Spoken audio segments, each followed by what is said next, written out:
There you go. I'm going to try recording it again then if you think, is it sounding better now? Yeah. I maybe it was just I touched this. I don't know. It was coming out fuzzy in my ears.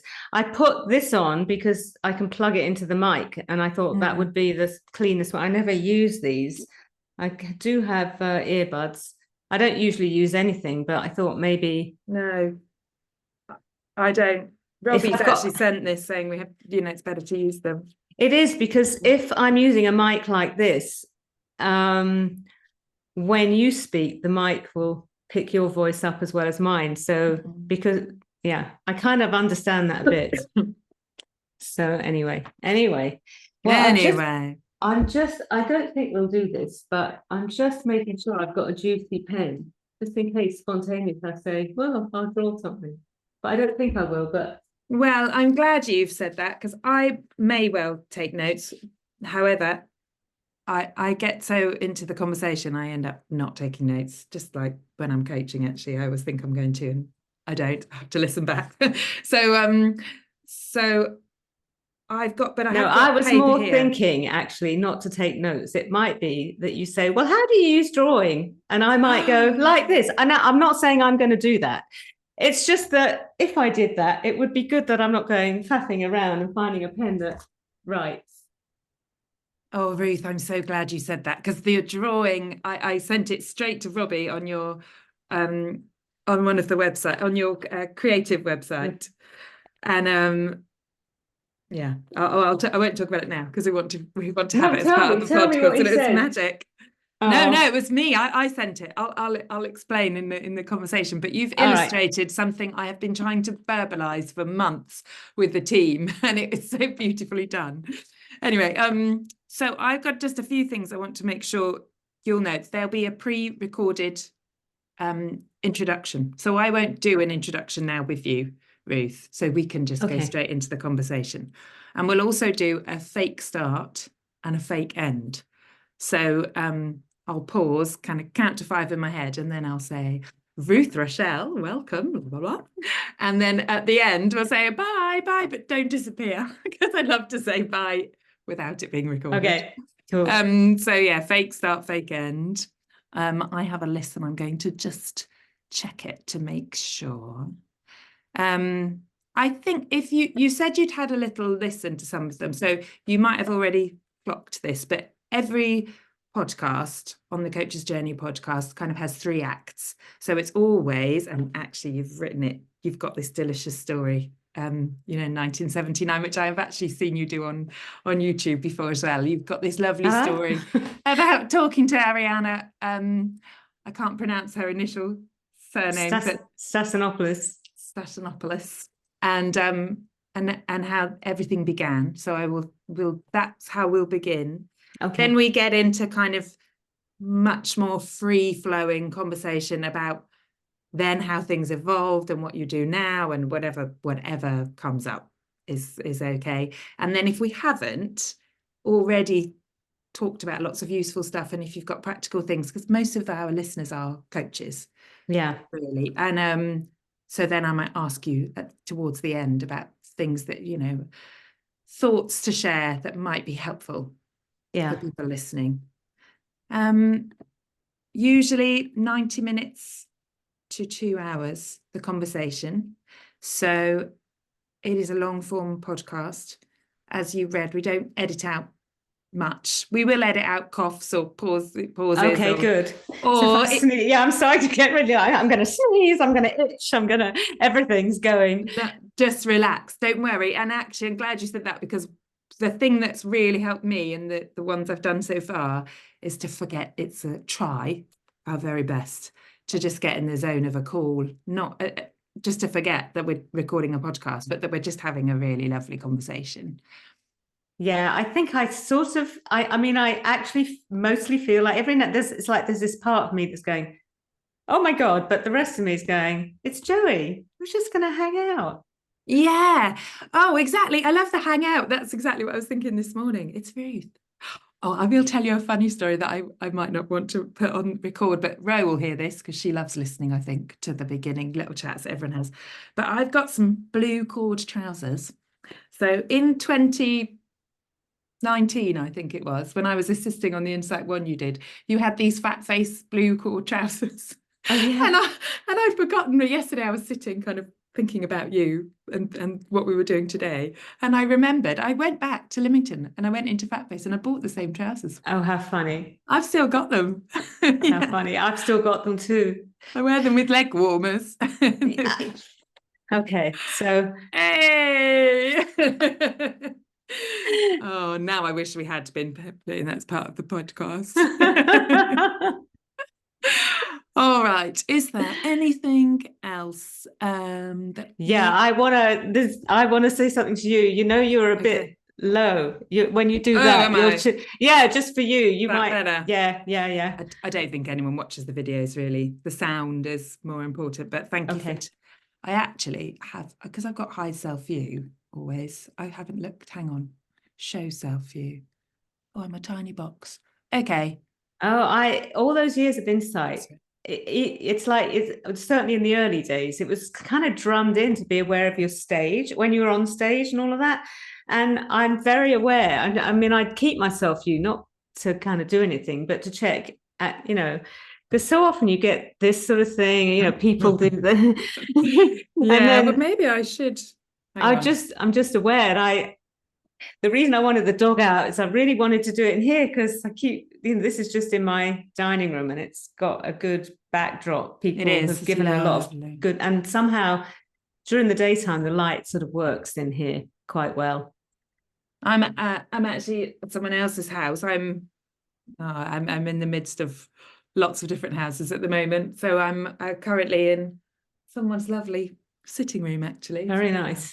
Yes. Very pretty. Very warm. Yeah. Okay. I'm going to switch off. I'm going to hide self-view. Otherwise I'll end up looking there. And it's nice just talking to you.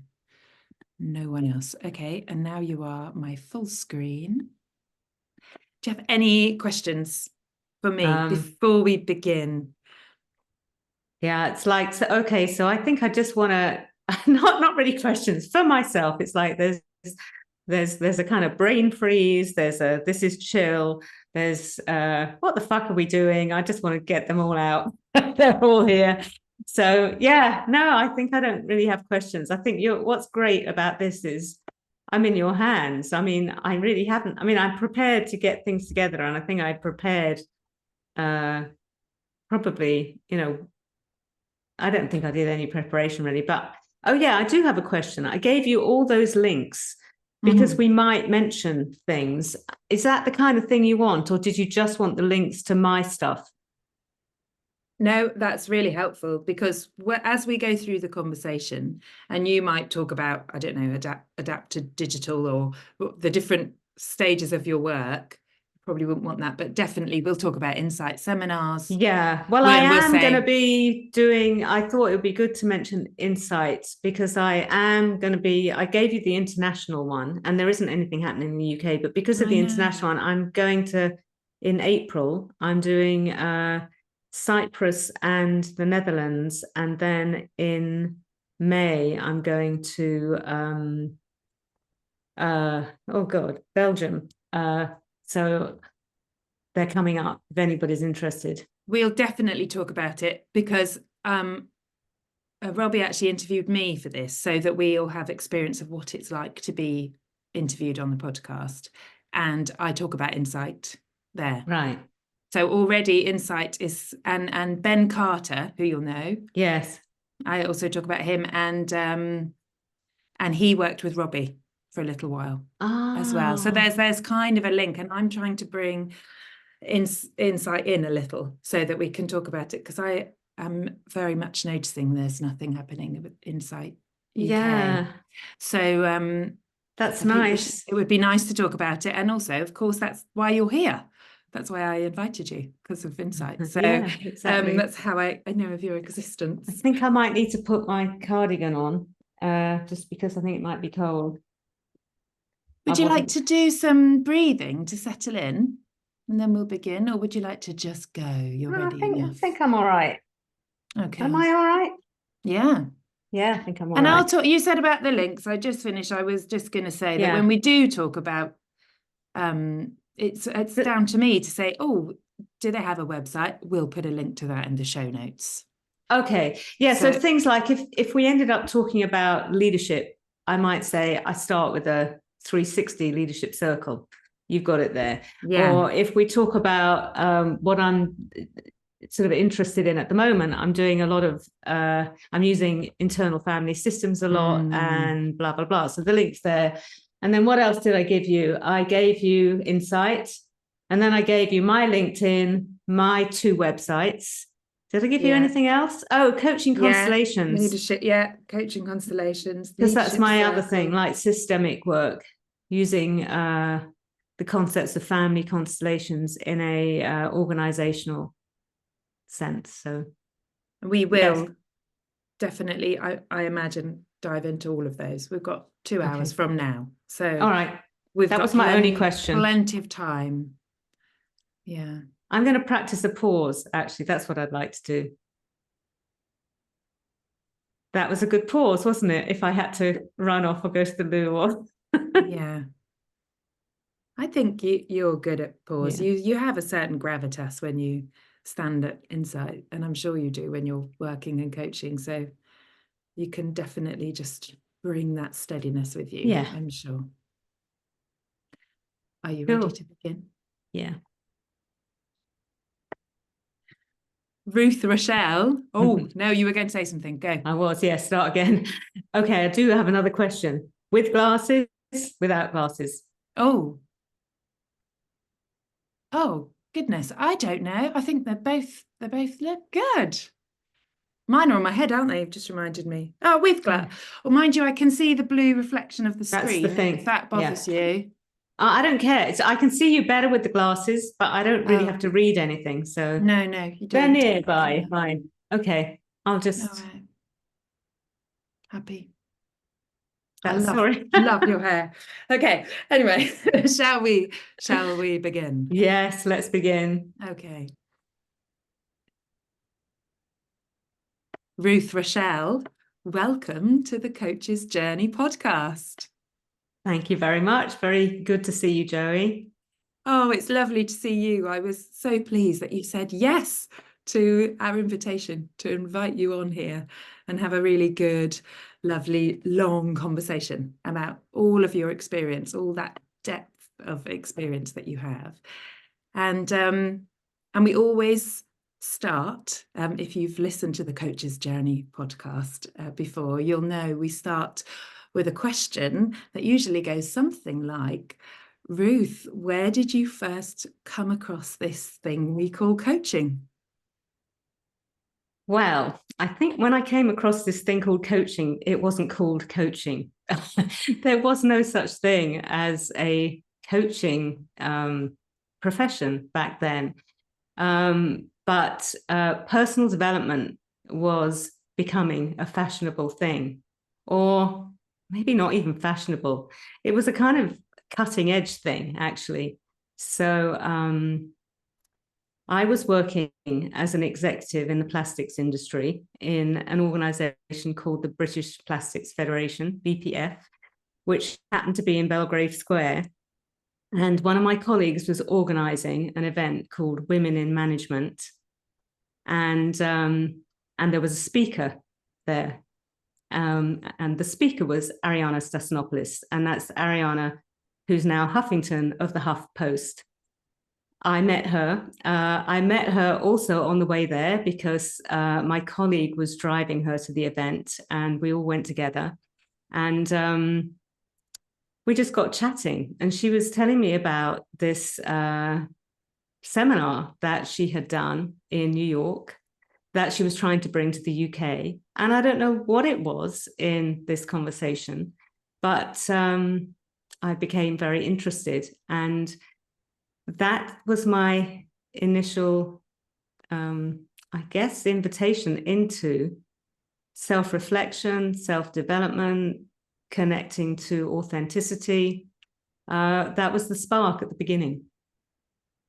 So it was very early days. I don't even remember that there were many people, if there were anybody signed up, but she was having these Thursday evenings in her house, which was around the corner from my office. and they were meditation evenings. So I went round to one of those because she invited me, and it was really cool. It was like, this is great. This is kind of what I always knew, but didn't know that it was a thing. Just this connection to self. It felt like a sort of coming home. And then I signed up for the seminar, not knowing what I was signing up for. And fast forward a few months, we did the first Insight seminar in the UK. And it was pretty much the foundation of my whole career in coaching and development and human expression, human authentic expression, and kind of being the leader in our own lives from the inside out. That was really the start. It was extraordinary back then because it was quite controversial.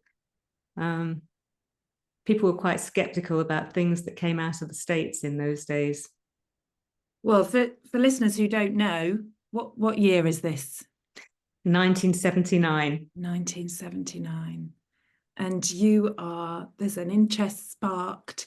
You're talking to Arianna Huffington, essentially. Eventually she was. And it feels like a really pivotal moment in your life, your work. And you just said that beautiful thing about becoming a leader from the inside out. And that was new. And so I guess fast forward, you're now to 1980. You've got your the first seminar happens in the UK, Insight Seminars, which Arianna's brought over.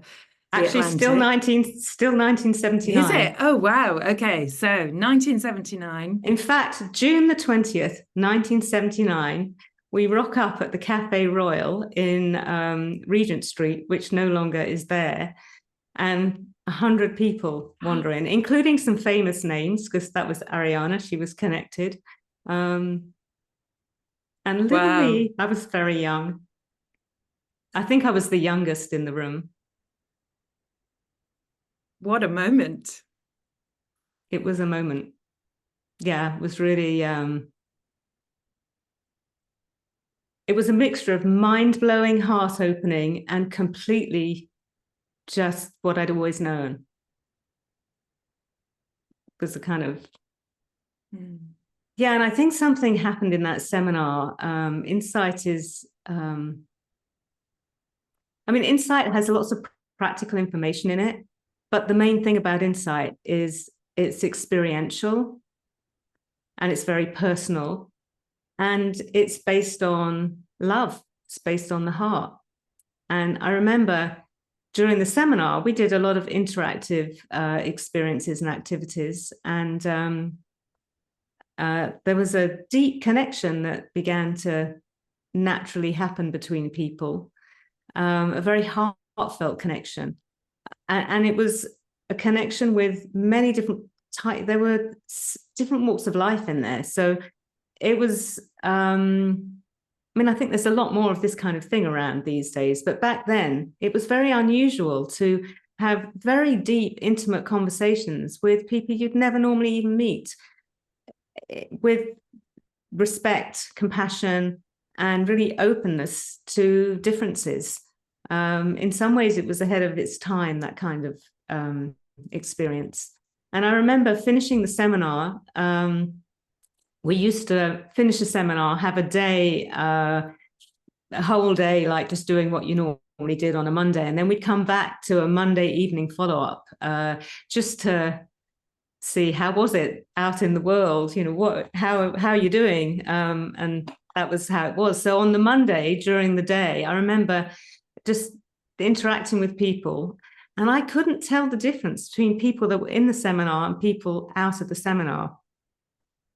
That was pivotal for me because it felt like I had connected to this like human, like everybody was part of this. It was profound.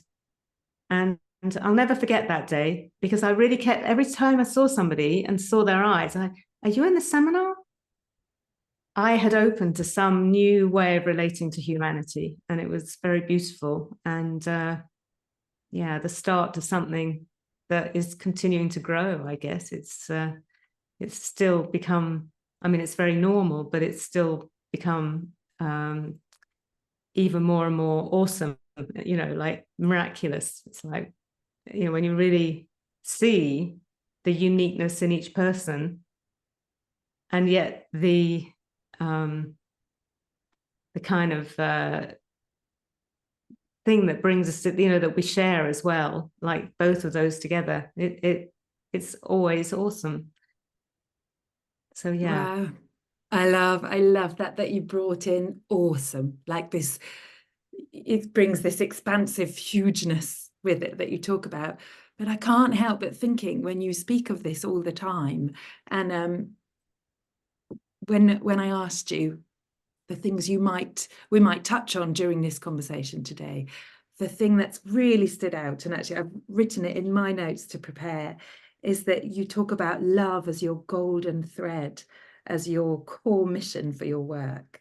And for me, this feels so visual and shining. And I think I've just heard it in you now. You're talking about this heartfelt connection, almost with all of humanity, but everyone that you come across.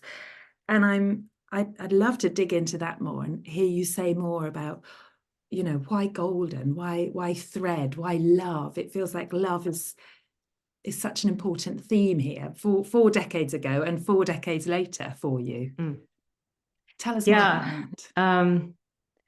It's such a complex thing, because when you say that, it's like, it sounds as if I love everybody all the time in all parts of them. And I definitely have judgmental parts of me. I get pissed off with, damn, I mean, it's not like a kind of fantasy thing, but it does seem like it's so easy to go into againstness and polarize and assume, and yet this is so hard to articulate. I'm just I could waffle around, but the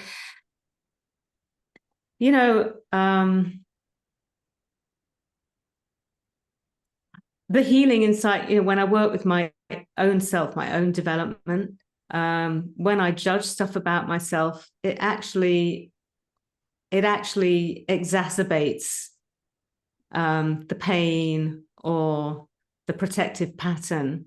When I am curious about an aspect of myself that is painful, as if it was like a good friend or a child that I care about, then that softens and I can be curious and inquire. And then usually underneath, I realize, oh, right, I realize there's something hurting. And the same in everybody. And it's like, for me, even the most extreme, awful behavior is not the person's soul. It's not the person's heart. And often the awful behavior stems from something that was painful, damaging, wounding. And so it's like, how, the more I can hold a space for everything that's here to be here, rather than resist it, the more I have a chance of understanding. And with the understanding, there's a chance to heal in some way or move. It's like, anytime somebody's trying to change somebody, usually they would resist the change. But if somebody genuinely is curious and loves them beyond their behavior, and especially when maybe they're not loving themselves. And I'm not saying I always do that. That's kind of a theory and an aspiration and a lifelong aspiration. There's something about the way the Insight Seminar is designed that it's a catalyst for that that love in its purest like sense to like ripple out. And yes, I don't even know if that's very articulate. It's a complex thing, love, I think. And if we look at the world and we look at how human beings respond to things, it's like in COVID, love was guiding people to volunteer and do lots of things. And then a bit later, the absence, like the reactivity, judging, blaming, making wrong, takes away that. And yet there's a natural place inside that when people really need something, people will, that heart will open. Yeah. That's what I have on it right now. I'm sure we'll weave it in. I think we will. I think you had the vocabulary there beautifully. You really did articulate it. And I think you also started dipping into what I understand as the internal family systems approach, which we will definitely later in the conversation really explore more, and how that weaves its way into your coaching. Yeah. But I think I want to say one more thing about love. And Please that do. is that, so Insight was founded by a man called John Roger, who's no longer alive, together with a man called Russell Bishop, who wrote a lot of the seminar. And the way that John Roger articulated the mission for Insight was, I might not have the phrasing exactly correct, but it's something like, Insight's here to assist us in transforming ourselves into loving, so that the greater transformation of the planet into loving may take place. So that is something that when I first heard that mission statement for Insight, I remember thinking, I can't talk about that. That's something that would not kind of land that well, especially in Britain. But, all these decades later, it's become more and more alive. And yeah, when we talk about internal family systems, I feel like the essence of that aligns with the mission statement for Insight. Oh, it does beautifully. And I can't wait to talk about that a bit later on, because I think for coaching as well, I mean, Insight seminars, and we'll put a link to Insight seminars in the show notes, and as much information in there, because that's been a huge part of your career. And as we just talked about, 1979, that's really where it all began, and how you became a coach. And I'm conscious of the fact that we're already free-flowing into lots of other things that will be delicious, and I can't wait to talk about. But also, you just talked about transformational, and that's all over your work. Transformational coach, it's a beautiful word, and I'm wondering about your own transformation then, out of that first Insight seminars in 1979. Then what happened next? So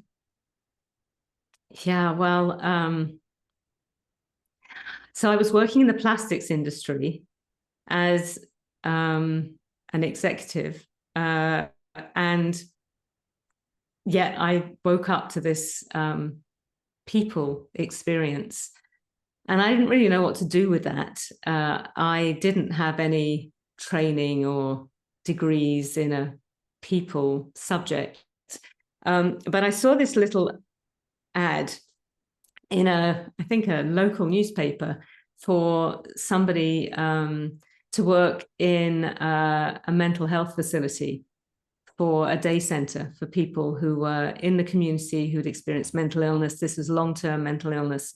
And I applied and I got the job. And it was great.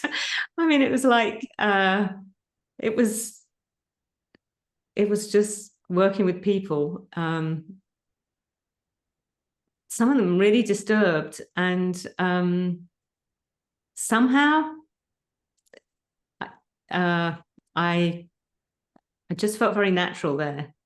So yeah, that was next, working in mental health. And I think in some ways my lack of training helped me treat everybody just like human beings, like me.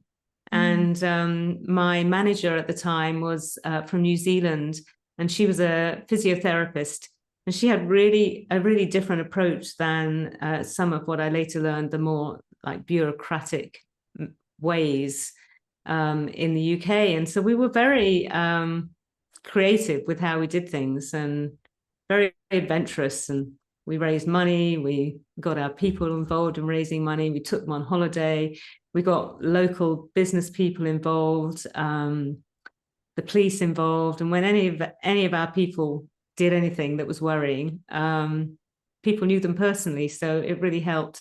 So it was again somehow the commonality of humanity in another situation. People, we kind of catalyzed relationships of respect. So yeah, mental health, that was very interesting. I did that for a couple of years, until maybe 2-3 years. And then we were really trying to, Ariana, I think, had gone to the States by then. We were kind of bumping along with Insight, with a volunteer group, and there was enough money to pay a small salary. So I took it on. I didn't know how I was going to do it, but I took on this role of being responsible for Insight in the UK. Were you doing it alongside the work at the hospital, or were you doing it now you'd left that role of 2 years? Well, I did some coordination and as a volunteer, yes, when I was still in the mental health facility. In fact, we even did a job for Insight. We printed in those days, we used to print newsletters on, I don't remember what they were called, those kind of, I don't know what they were called. They don't exist anymore. These are really old-fashioned printing machines, and we would print it and bind it and send it out. That was our kind of job. The people God, I remember this now. And I was bringing friends along to run meditation events with our people. It was really cool. But eventually I left, and I ended up doing it as a job. So I was running the Insight office, creating the Insight office, really. We had an office for a while, and then I worked from my bedroom, all sorts of things. Very very sort of learn as you went along. And you're talking about you said our people. I mean, that feels like you hear a lot in coaching, don't you? Find your tribe. You hear that on the kind of the more social media sort of posts. But you've just said, our people, the people that you can really connect to. Yet you also could connect to people in very different situations. This. You're exploring, and your heart opening with this golden thread. So you're aware this works, this way of being works in different settings. I'm wondering lots of things. In these conversations, you often think, as you're telling us so much, there's so many different places we could go. But I'm thinking, this is the early 80s. You had an office, then you're working from your bedroom. You've got this team of people who are volunteering. They're working towards something that clearly feels very special and meaningful to them. How does this then evolve into Insight Seminars UK, into what it was? Because, even that first event, you had 100 people. Yeah. That's really something. That's amazing. So that must have then grown. And how did that then evolve through that kind of the decade of the 80s? And how did you train? I'm really interested as well then what role you started to play, because at the moment it seems quite functional and organizational, project management almost. But that's not the Ruth Rochelle that I know and love and have seen in action. So So I suppose, gosh, remembering back, it's a long time ago now, isn't it? So I, when I was working in the psychiatric daycare unit, I started to learn. I did lots and lots of development workshops, things like psychodrama and art therapy and lots of things like that. And I also trained in psychosynthesis, and I don't remember, I think I started to do that while I was still in I don't remember exactly the order of things, but psychosynthesis is a really great psychological model. It's a psycho-spiritual model, actually. It includes a spiritual dimension. It also, like internal family systems, actually looks at the personality as multiple, where we have lots of sub-personalities. And so I was learning, this is a therapeutic model, actually. It's used in coaching as well. In fact, one of the links we should put in is there's a great, if people have not done a coaching training course, and they, people who want to be coaches. One of the really good training courses is through psychosynthesis coaching, which is headed up by a man called Orbin Howard. And I've served on faculty for their programs from time to time. And he's a scholar, and he is so open to all coaching methods and gives people a taster. It's very experienced. It's fantastic. Anyway, so that should go in there. He's great. Yeah, we'll definitely, and just pause for a moment on the story. Let's just settle there for a moment. So it's psychosynthesis coaching, and I understand that as it's a kind of psychology of self, I've read. Yeah.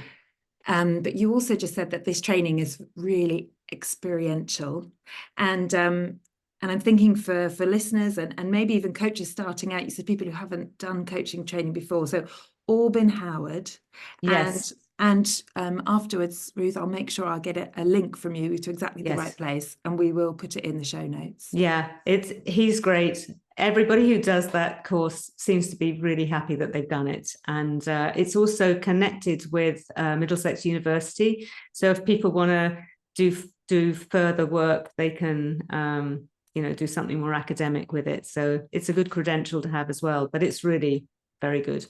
Oh, thank you so much for sharing. And because I am really, I knew our conversation was coming, and I knew you'd done psychosynthesis work. So I was looking into it, and I'm so interested, and I'm sure we'll touch on it a bit later on when we talk about IFS, of how they then link together.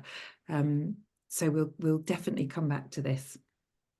So we can back to again. I trained in psychosynthesis, and I also did a year course in NLP around those days as well. So when I was working with Insight, yes, I was kind of admin-y in a way, but most of it was sharing about the seminars.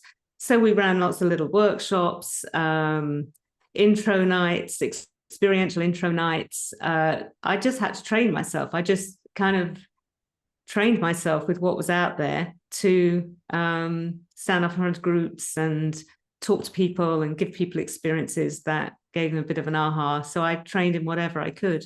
And eventually I went and did Insight 4, which is a month long, and it's a prerequisite to being a facilitator. So somewhere in all of that, I was on the facilitator track, and it's like an apprentice type program where go on.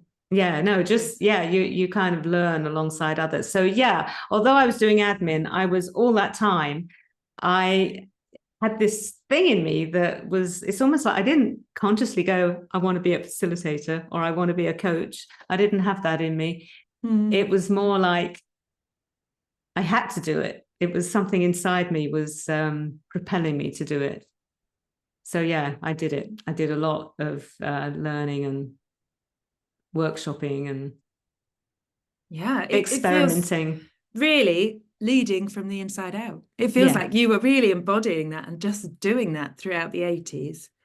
But I was going to, when I almost interrupted you there, and I'm glad I didn't, but this might be a good time, actually, just because a few episodes ago, I touched on Insight seminars, but I don't know nearly enough about Insight to do it anywhere near enough justice. And I'm wondering if this might be a moment, because you've just jumped from Insight 1 in 1979, and then you've talked about Insight 4, which is almost a professional training. And there's a whole wealth of work in between there. Yes, I'm wondering if this might be a good time, Ruth, for you to give an overview really about, because there'll be lots of people here who will definitely be looking up Insight seminars as we speak, so and listening to this. So perhaps you could give an overview and an explanation and how people can get involved and what happens where, because Insight seminars is just so rich in its body of work and how many people it's touched and the changes it's made for people. So please tell us more. So the first seminars happened in the States back in 78. And then Ariana and somebody else, Ariana said, I want to make it happen in the UK. Somebody else said, I want to make it happen in Australia. And Insight kind of grew from people who loved it, wanted it to happen in their areas. So it was never an organization with a plan, and it still isn't really. It was touched people, and people wanted to make it happen in their areas. And so that's how Insight began and grew. And I think the people in the first few Insight ones wanted more, wanted deeper. So Insight One, the focus for Insight One is awakening the power of your heart. And it starts to give people a tangible experience of what it's like to be in a kind of natural, heartfelt being, authentic being space, which taps into loving, which taps into a little bit of openness to themselves and other people. And it's not about an emotion of loving. It's about almost like the life force of being a human being. And when we're in touch with that authenticity, which includes, our authentic expression, the gifts that we naturally bring, we're very energized, healthy. We want, to do good things, and we want good for other people. So that's like the foundation of Insight, really. And Insight One is full of lots of personal effectiveness lenses. It looks at our patterns.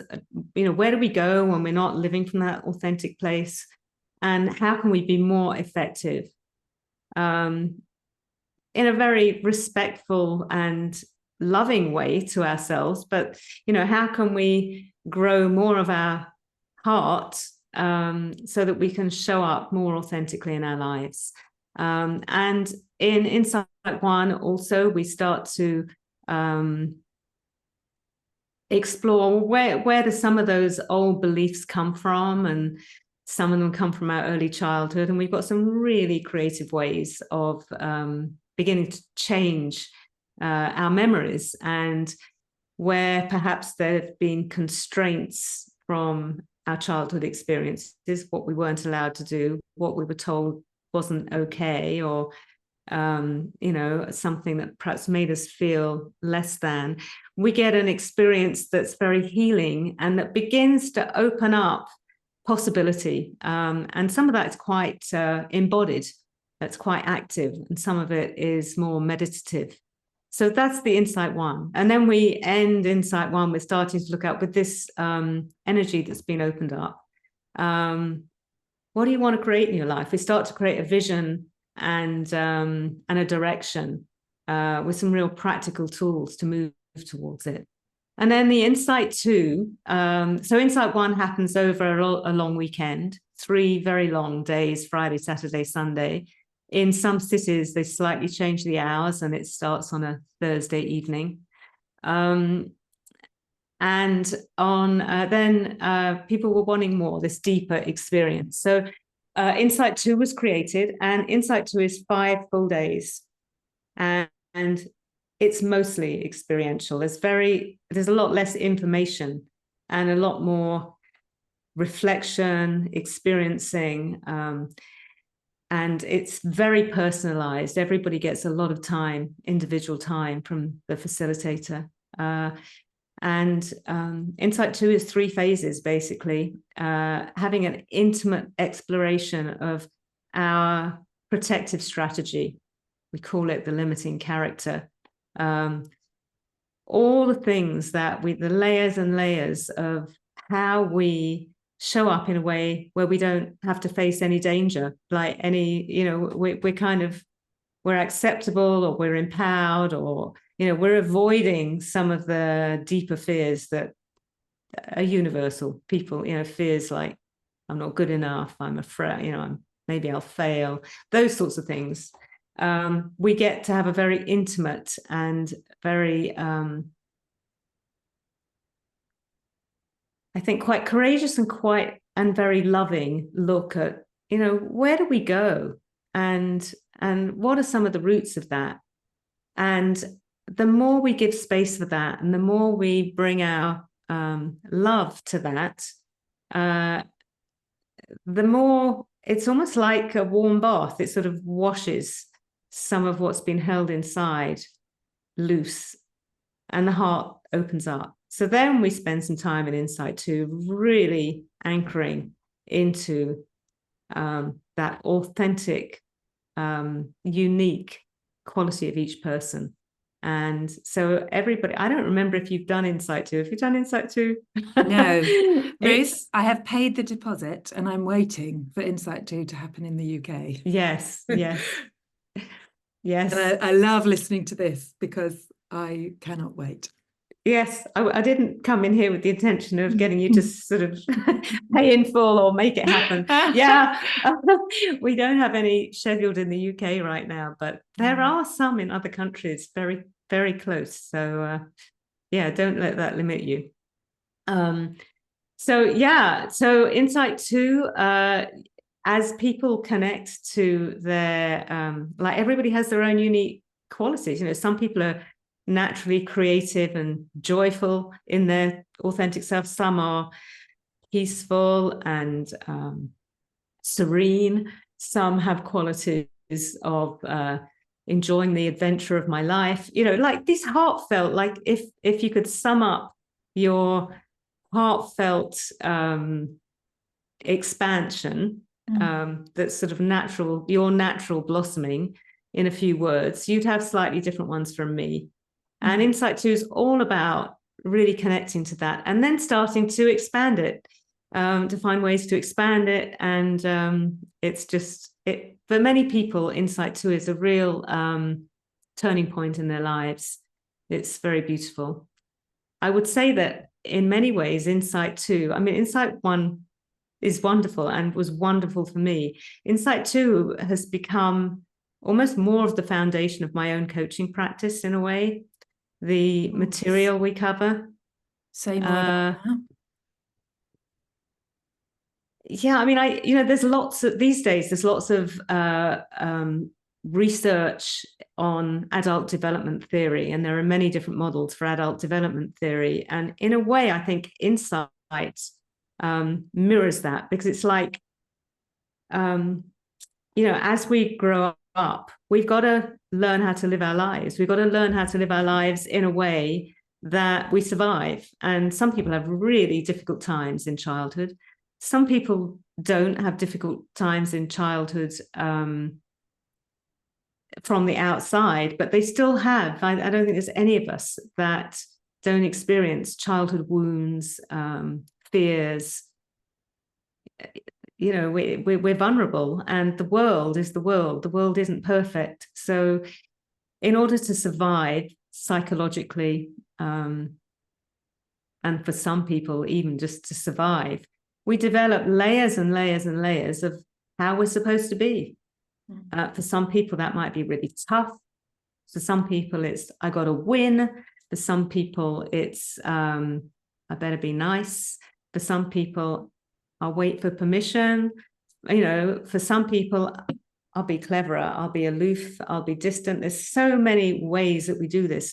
And all of these behaviors become the way that we show up in the world to keep us kind of okay. And it's usually about how I'm going to be safe in the world.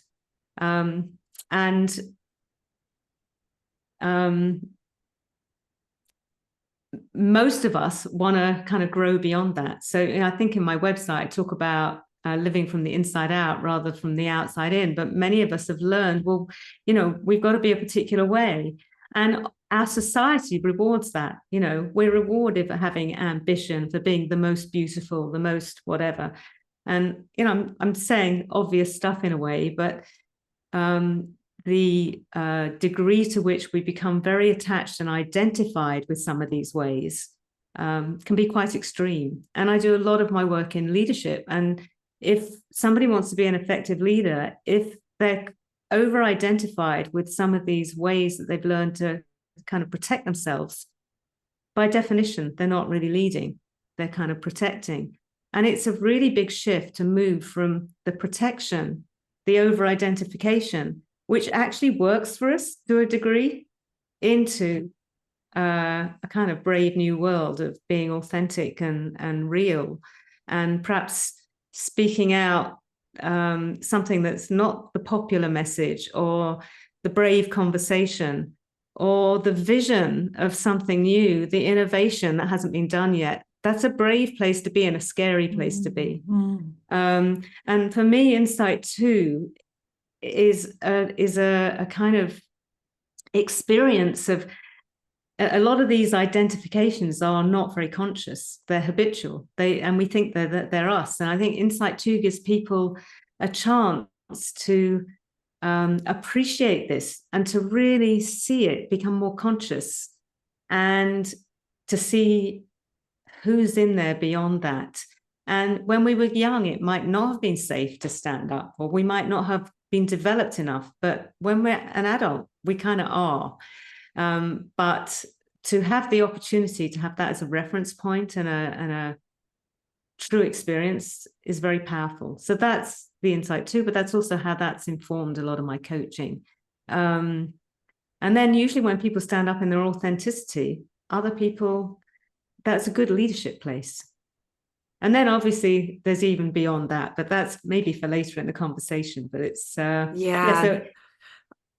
kind of turning point of, I could be here, but what if I was here? And by the way, all these identifications are not bad or wrong. There's lots of strengths and gifts and things that we learn, but we can either use it, to cover up and hide in a way, or we can use the gifts from our heart, not from fear, and use what we've learned, and have more ability to connect with other people as well. So and people listening won't have seen your beautiful body language there, which was very much, I could be here, you're hunched over and you're holding things in that protective mode, and then, or I could be here, and you're opening up your heart space, and your shoulders go back and your hands open, for those who weren't watching you. Oh, and by the way, I'm wearing my lipstick too, for those put lipstick on especially. And your hair looks gorgeous. Oh wow, gosh, there was so much in there, Ruth. There's so much in there. Just on a personal note, this is why I signed up to Insight 2. One day it will happen, and I'm so much relishing that now. There was loads in there, and I can kind of feel internal family systems is really like coming towards us in this conversation. I can so see where your love affair with that approach, that therapeutic approach, comes, because you're almost kind of speaking of it here with the protectors and the different layers that we build up from childhood in order to become who we are as adults.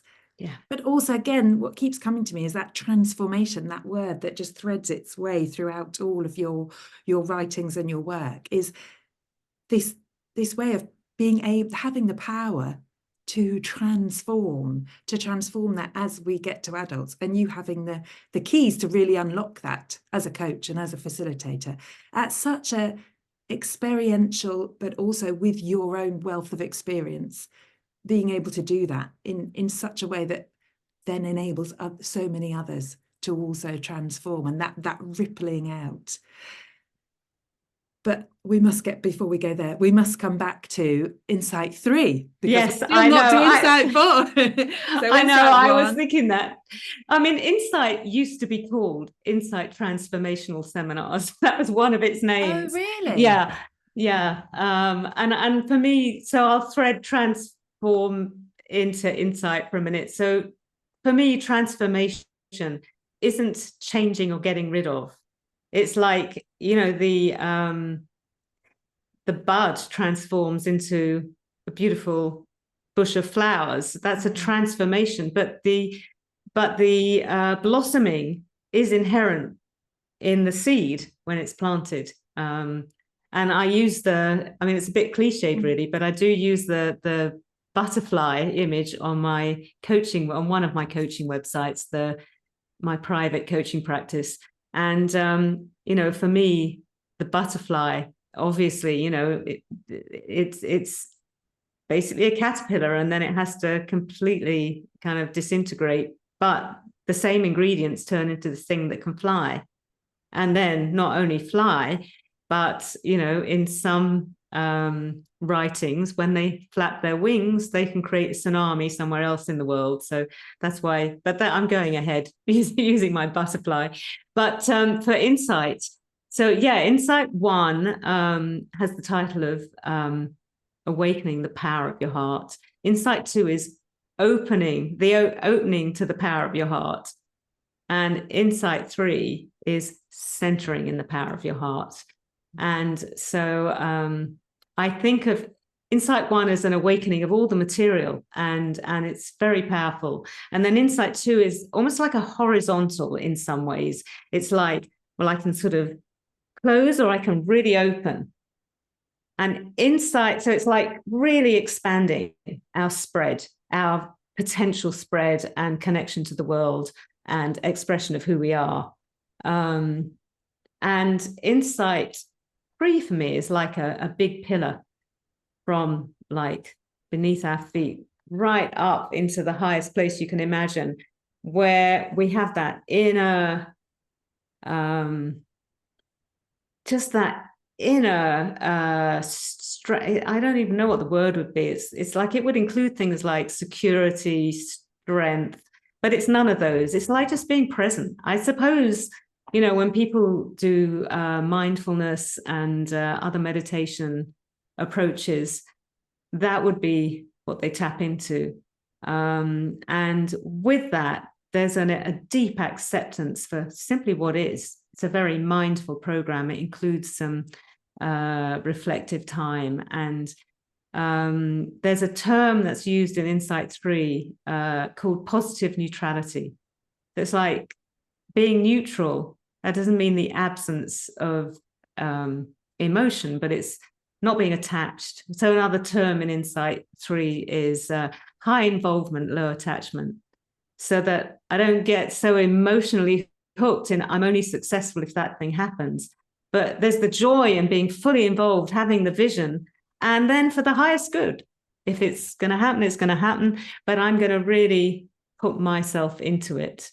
Or I'm going to bring my presence to my life is another aspect of Insight 3.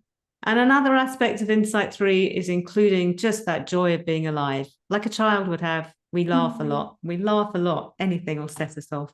So yeah, that's Insight 3. And how long is Insight 3? Insight 3 is 5 days long, and it's in retreat. So it's very beautiful. It's a 24/7 experience of being together as a community, as well as really going through the seminar. So it feels almost as if once you've opened the power of the heart in 2, you go into 3, and the way you were describing it, I know you were not really, you were very visual. For people who are listening, there was a lot of visual, beautiful body language there. For me, what came up was this kind of steadiness of life force and mission. That they were the things that came, and honing that somehow for you to be able to stand in that and really be it and live it and be, in your words, present to that. Yeah, that's right. And being really connected to a stillness, regardless of what's going on. So like, sometimes, I don't know if you've had the experience of somebody calling you a name and you get triggered. Mm-hmm. Insight 3 kind of grows the part of us that can stay, you said steadiness, that can stay steady and open when those things happen. So we bring a neutrality and a inner strength. But it goes, you do Insight 1, then Insight 2 and Insight 3. So they really build on each other. And then for those that want to do even more, there are 2 programs, and one of them is Insight 4, which is a full month long. And I think it happens in Bulgaria and in South America. So there's a European one and a South American one, and they alternate usually in years. And I think there's one in Spain in this year or next year.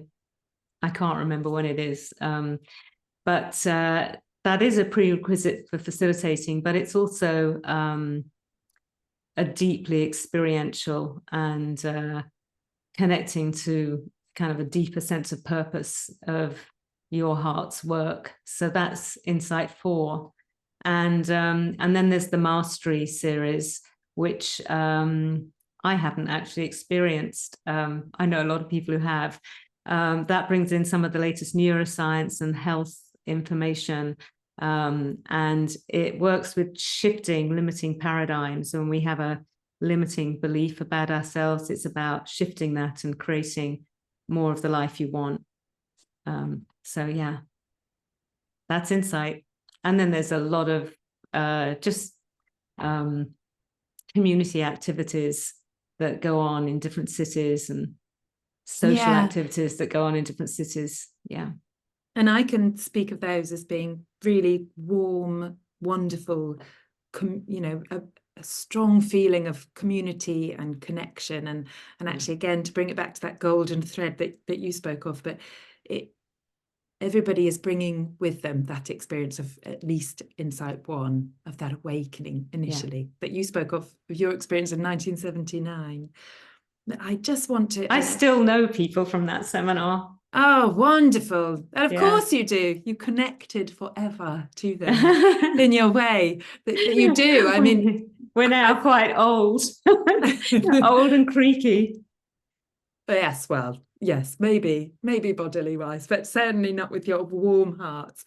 And you just gave us a really brilliantly comprehensive and I think overview of the journey of Insight and why it's so important and what it brings to us. I mean, I am really interested in this this kind of what we do as coaches, as facilitators in this development field that we all work in.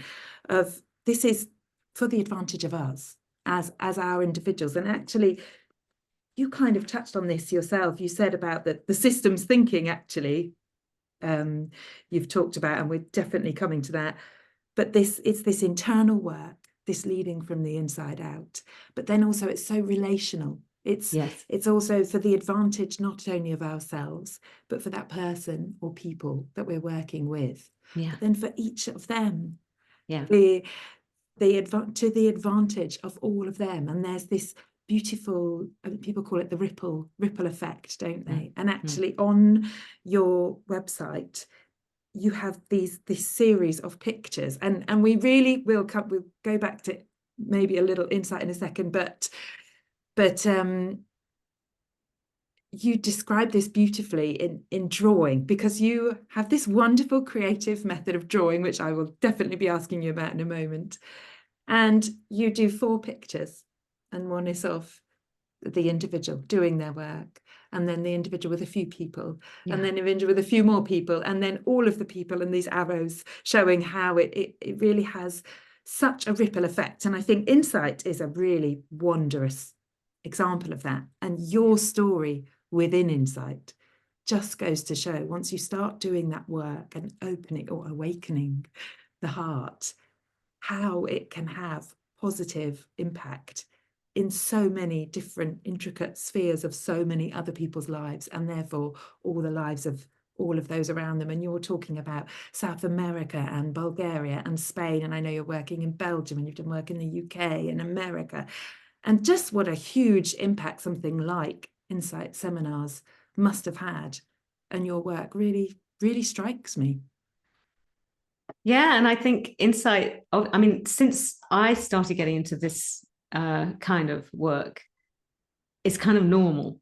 I mean, for example, Tony Robbins used to use the Insight building in the US for his firework, for his early firework experiences. And like now he is, I mean, he's a phenomenon, but You know, in the early days, he was doing NLP stuff and fire walking experiences, and that was so long ago. There wasn't very much out there. But then you look at, you know, he's a big name. There are many big names. It's like things that were weird back then, like firewalking was weird. Insight was weird. A lot of things were weird for people. It's in the public domain now. So it's not just Insight that's been doing stuff. There are many. I think it's almost like humanity has embraced, or certain numbers of us have embraced consciousness, really, consciousness and connection. And I think it's so needed in where the world is. I mean, that's kind of an understatement.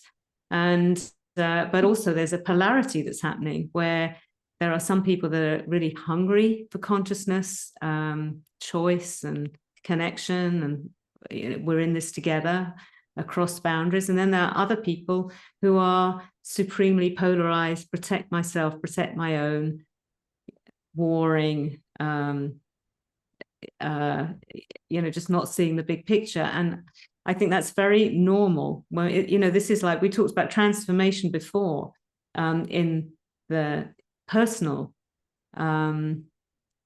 but what's transformation like in the collective?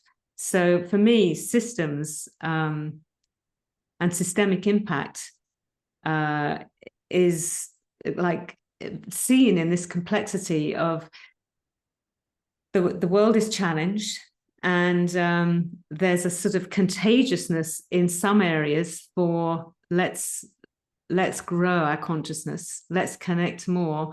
But there's also a contagiousness of let's protect, and that creates a polarity. And I think anytime there's a need to grow, there's a polarity of one way of doing it and another way of doing it.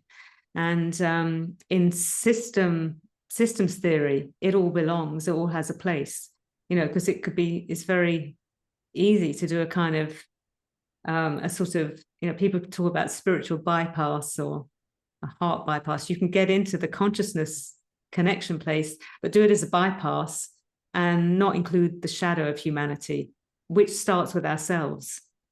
So for me, when you say that this ripple effect, both our limiting patterns and our fears ripple, as well as our heart ripples. So to me, the more we can do our own work, the more we can heal ourselves, just like John Rogers' mission statement.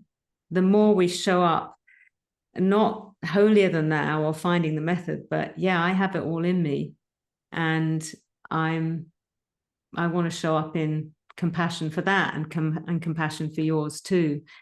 That's where I think the potential for ripple effect is.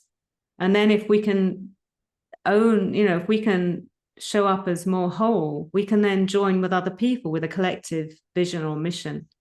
And it doesn't become an ego thing, but it comes almost like serving the higher purpose together. And yeah, I think those are the drawings on the website. And you're talking about the website that is for organizations, which is about effective, you know, and courageous leadership and teamwork. So that's very much coaching within organizations, and still working with human beings to individually and collectively show up as their authentic and kind of heartfelt selves in the workplace, in the world of contribution. And you've nicely segued there from what you were just speaking of, which I just kind of almost want to sit in for a moment. But you've taken that. I think I just want to, I'm so glad you just brought all of that, because what also is there, that kind of integration of the ripple effect and the work that we do, is there's also a patience, a slowness. This all takes time, and it takes lots of smaller moving parts, all little pieces, all these connected things happening. And I think in your story, Ruth, you've just segued nicely then into, I mean, that website will of course be linked in the show notes so people can go and have a look, because there's tons in there as well, and the drawings say so much by themselves. I'd like to congratulate you on your drawing, Ruth. We'll come to that soon. Then in your story, you come from all of this work, and you spoke of Insight 4, and then you went into this work in leadership and teams and courageous leadership. You speak of conscious leadership. So tell us more about that. How did that happen? Because I know people listening will be interested in how you got into coaching in organizations. That's always useful information for us. But also then, how did it evolve? How have you worked through it? How has it changed? And also I'm interested in the impact on the world. Sorry, that was some serious compound questioning there, but tell us the story, Ruth. We're all ears.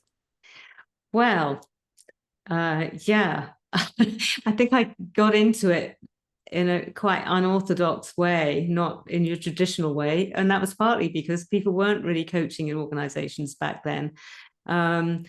But it was becoming a bit of a fashionable thing for people in advertising. Most of my clients were in advertising agencies in the early days, and some of the big agencies that you would have heard of. I was working with their senior teams. But when is this? What year are we talking now? Oh, God. Roughly? End of the 80s, early 90s? Yeah, early 90s. But actually, I wasn't working with them yet. So some of these like senior people in advertising were interested in personal development. That became a thing. So quite a number of them showed up in Insight seminars that I was leading. And then I started to get asked, do you do anything like this in organizations? And I thought, not really, because I'd only worked with Insight or in mental health or plastics. I hadn't I hadn't facilitated anything in an organization. But a couple of people said to me, well, this, we've got some training, but this is so different. It really creates change in a way that nothing else has. So can we talk to you?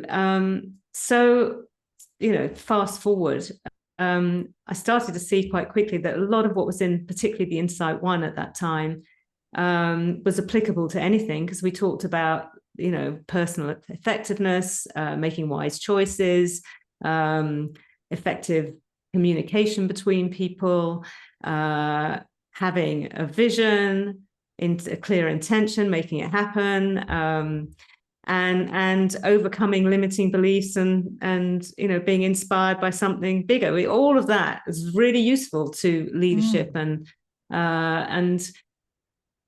so that was very kind of ingrained in me, that some of those approaches. And what I didn't really need to know was how to create an advertising campaign. Interestingly, though, once I did go in and work with people in advertising, I realized that, they talk about things like brand essence. And I was thinking, this is the same. When a brand essence is, when people have connected to something that feels exciting and purposeful for the brand, it's got the same effect as when somebody's in their heart and shows up. So I found that very interesting and exciting. But anyway, I said to these people that asked, I said, well, yeah, let's have a go. So I kind of evolved this way of working where I'd meet everybody one-on-one. So, my first work was with a top 10 advertising agency leadership team, which included board members. It was a big leadership team. And wow, I met every single person one-on-one for about 2 hours.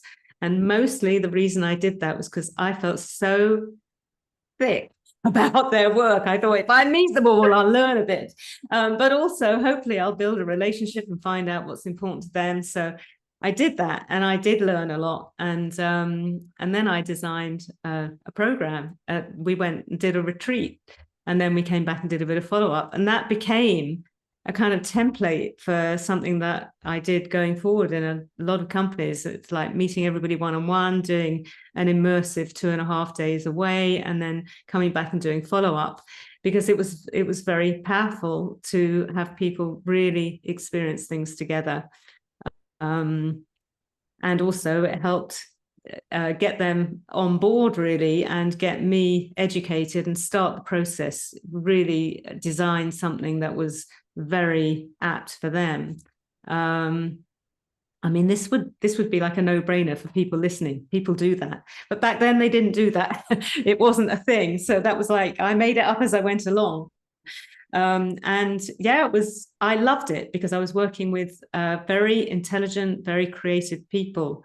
So to me, it was very stimulating. And also, as these people started to lead in a different way, that had impact in their organizations, and that was quite exciting.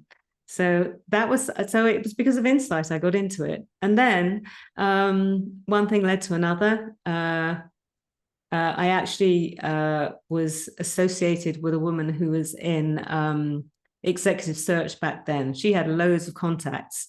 Her name was Isabel Bird. And so she would say, you got to talk to Ruthie. She used to call me Ruthie, and I'd go along and meet them. And I'd write a proposal, and they usually said yes. It was a great way of doing business, doing new business. It's never been that smooth since. Ruth, the word gold is coming to mind again. This gold and shining. I mean, the Insight work you've done in the decade before that must have been the best possible quality foundational work for you to then go on and do something what it feels like, the way you're speaking of it, and that the years that it was in all that time ago. I know you said it's a no-brainer now, and actually I'm not sure it actually is across the board. And I'm glad you touched on that, because I think we can assume, because we're in this world, that it's permeated everywhere, and I come up sometimes in situations and realize it really hasn't, and there's still loads more work to be done, this kind of work. But it feels then in the early 90s, I mean, what you did was pioneering. You were pioneering into that. You were creating and evolving it into something to make it as effective as it could be, but absolutely led by your heart. Yeah. And by the power that you had opened. It couldn't have been better foundation, it feels to me.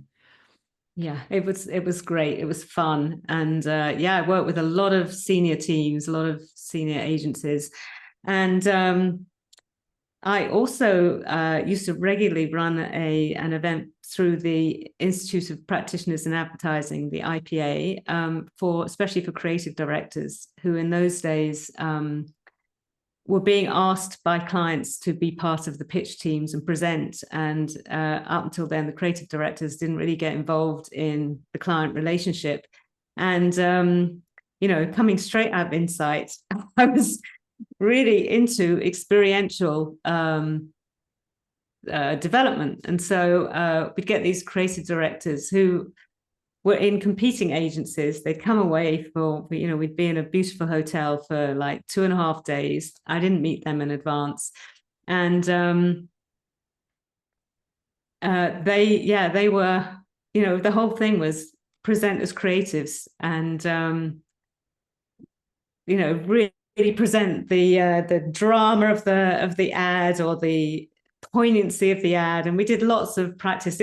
That was just great, sort of this mix of development but also creative expression. And as my dad wouldn't let me go to art school, so I got this sort of vicarious hit from being with all these highly creative people. So that was a cool thing to do as well. Yeah, that feels really cool. I don't know if you know, my background is theatre for development, so I am really intrigued and curious by this, and using that kind of, bringing that drama and that creativity for development, I think is an incredibly powerful tool. So here we are, early 90s, you're pioneering and creating this amazing leadership organizational work. I would say by now, have you come across the word coaching at this point? Oh yeah, I mean, I had already come across the word coaching, because I don't know if you know of Ginny Ditzler and Results Unlimited. she was on the board of Insight for a while, but previous to that, she was in Est and the Forum and quite key in, I don't even remember what her role was back then. She's American, she's back in the States now, but she used to live in the UK. And she created this business called Results Unlimited, which I like anyway, the name. this is so long ago. But so she, I think, I don't know if she was the first, but the word coaching began to be in. It was kind of new. And Isabel Bird, who I was collaborating with, she had created this business alongside her executive search, called the Coaching House. So yeah, we were calling it coaching, but it was so new. There were no coaching exams or no profession, no coaching bodies or accreditation or anything like that. That didn't exist yet. The term was beginning to be used. So it really was in this emerging time. Yeah, it was seriously emerging. And I don't think I even knew that I was being a coach. But yeah, we were beginning to call it coaching. I've never really liked the name, I have to say. I don't know that I like the word coach. Thank you. I'm the same. And I'm so pleased to hear someone like you say that. Yes. I mean, I've always called myself a facilitator for a long time until a few years ago, where coaching seemed to be more understood by people. But yeah, maybe here and now we could come up with a different one. Yeah, it'd be great if we could. I've been trying for years. What do I call myself? Because yeah, and also coach covers such a broad spectrum of what does that really mean? But yeah, here we are on the coach's journey. So I suppose we're journeying coaches, and I feel there are some things we need to talk about and create enough time in this conversation to talk about.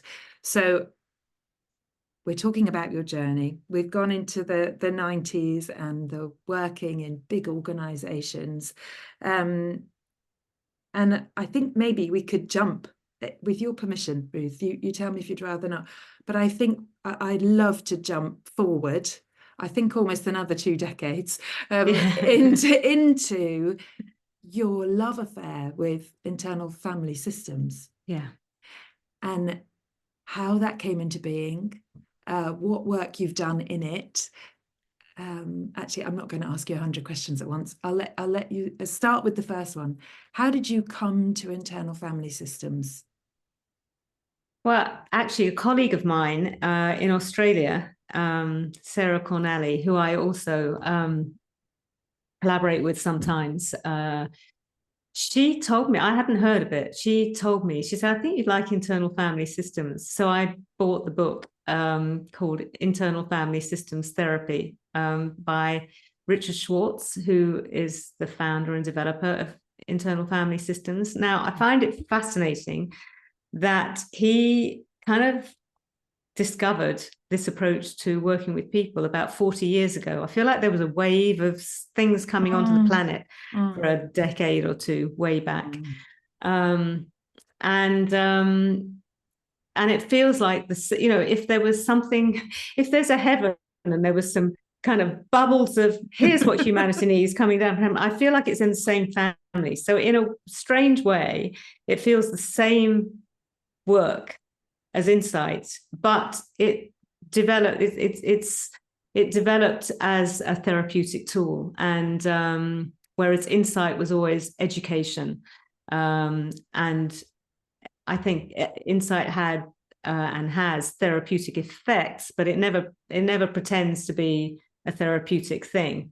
It's psychology, it's education experience, whereas internal family systems was something that was developed by Dick Schwartz, really out of his own discoveries with his own patients. And he was a family therapist, family systems therapist. And I won't do his whole story. People can look that up. But I'll put some links in the show notes to that story.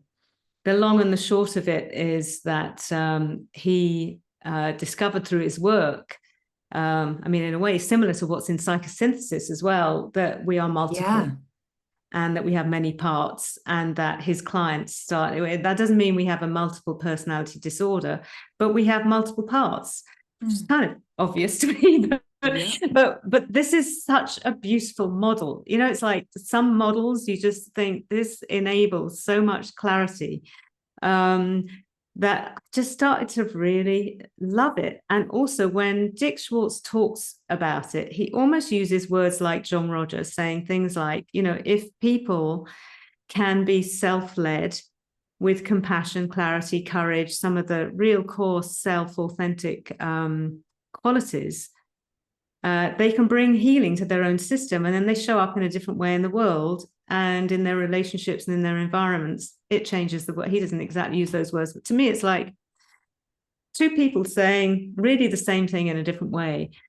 So that's why I fell in love with it, I think, because I already recognized it. And reading the book, it all really made sense. And I really like that it's been developed with a lot of therapeutic knowledge, you know, a lot of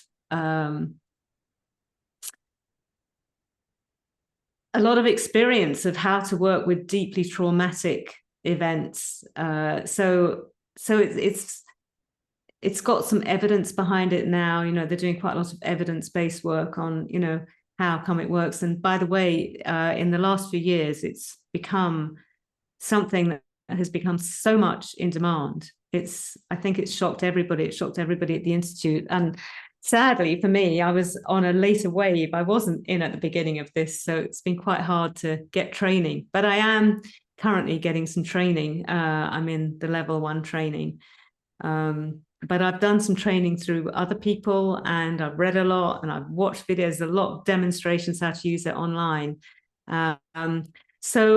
Initially, when I first learned about it, one of the things that I use in when I work with leaders and I'm coaching leaders, either teams or individuals, I use a 360 feedback tool called the Leadership Circle, which is rather different from most 360s. It definitely, you get feedback about all the leadership attributes that are known to be effective, but you also get feedback about where you might be over-identified with more protective patterns, like I was mentioning before, and also what some of the deeper internal assumptions and beliefs might be that drive those protective behaviors, and how you can make the shift between protective and creative being more also. Anyway, I'm rambling, sorry about that. But when I learned about internal family systems, I started to blend the two in me. I started to really, because internal family systems is so heartfelt, so compassionate, and so human. It's a bit like, if you've seen Inside Out, the movie, where the little girl's internal system, where she has all these little people. Like the whole movie is about all these little people that run around inside her head trying to solve a crisis in this little girl's life. Internal family systems appeals to me because I visualize it. It's loads of little people running around inside a person, all with great big positive intention, not necessarily knowing that they've got an internal compassionate leader. And so the Leadership Circle 360 is fabulous. And bearing in mind some of those deeper assumptions that might keep us in a protective way come from being young and in a childhood space, it's really helpful to have almost like models that those more vulnerable parts of us can relate to, like little people, and they're really good people. All these little protective, even if they have bad consequences, some of these behaviors, these little protective behaviors come from really good intent. We want to survive. So I've really been using the compassion that is so central to IFS in working with leadership debriefs. And also I tend to draw. Like I say, so, you know, where do you feel, you know, when you go into like being perfectionist, because that would be one of the, a lot of us like to be perfect in order to avoid feeling not good enough or getting criticized or whatever the motivation is for each person. A lot of us have a perfectionist protector little personality inside us, or even we become so identified we have to be perfect. But when somebody talks, say, about that, I say, well, how does that show up? What's the expression on your face? Where do you feel it in your body? Do you get an image for it? And sometimes they'll describe a little person, so I'll draw it and I say, what, like this? I'll hold it up in the screen, and I go, yeah. And then often I'll put little speech bubbles or thought bubbles or both, like, this is how I show up, but underneath, this is what I'm afraid of. So I've kind of combined internal family systems with sort of sketch noting and leadership attributes to make it really, again, transformative. It's sort of, I think sometimes when people see the visual and they can have compassion for these little beings inside that are working so hard, that's transformative, because they're so cute. These parts of us are actually so cute when you see them and their real genuine desire. So yeah, I love internal family systems. And I don't think that's a representative description of it, by the way. It's kind of how I play with it, but it's Ruth Rochelle's flavor. Yeah. So internal family systems is, it's a simple model, but it is so complex. And the more I learn about it, the more complexities are in there. But basically, it talks about we have parts of us, many parts of us. Some of them are in protective roles, and some of them are exiled from our system when they've been hurt or damaged. And these protective roles would protect us from these damaged parts. And then we also have many other parts that aren't even involved now. They're just naturally doing their thing. Like I had a part of me that knew how to turn on the computer, and, we had a conversation to make sure the sound was working. Those weren't particularly damaged parts or anything. They were just doing, we need lots of facets of ourselves to function.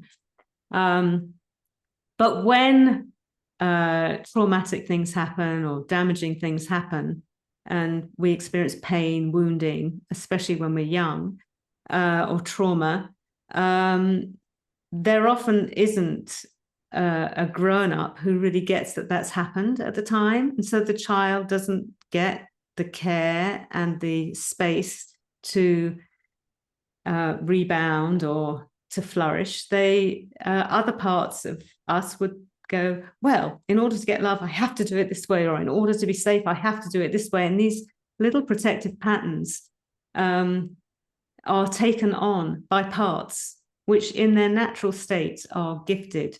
And this is another transformational opportunity. It's like, as the parts are seen for working hard and doing a really good job, or at least a job with a good intention, when they're befriended, when they're understood, listened to, and realize that they're not alone, that I'm here with my heart and my love and my grown-up wisdom, as opposed to being very small. I couldn't do it when I was small.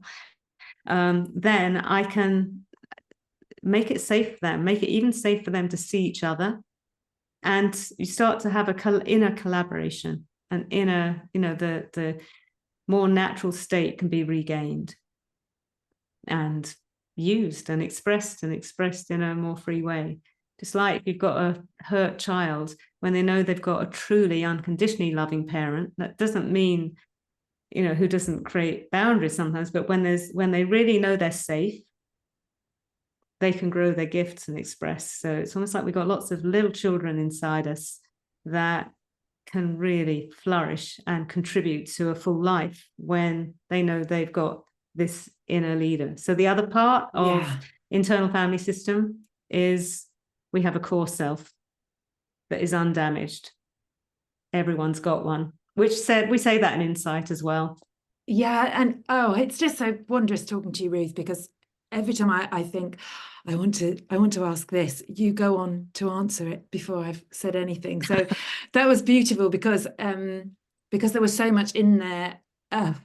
Just that last piece about that inner self, that it feels as if, I mean, if we think about more, I don't know if we'd call them wisdom traditions, or where we are looking for that deeper wisdom, the inner knowing, the Buddhahood, the whatever we want to call it, the universal source that kind of the golden thread, Ruth, that threads us all together somehow, that life force.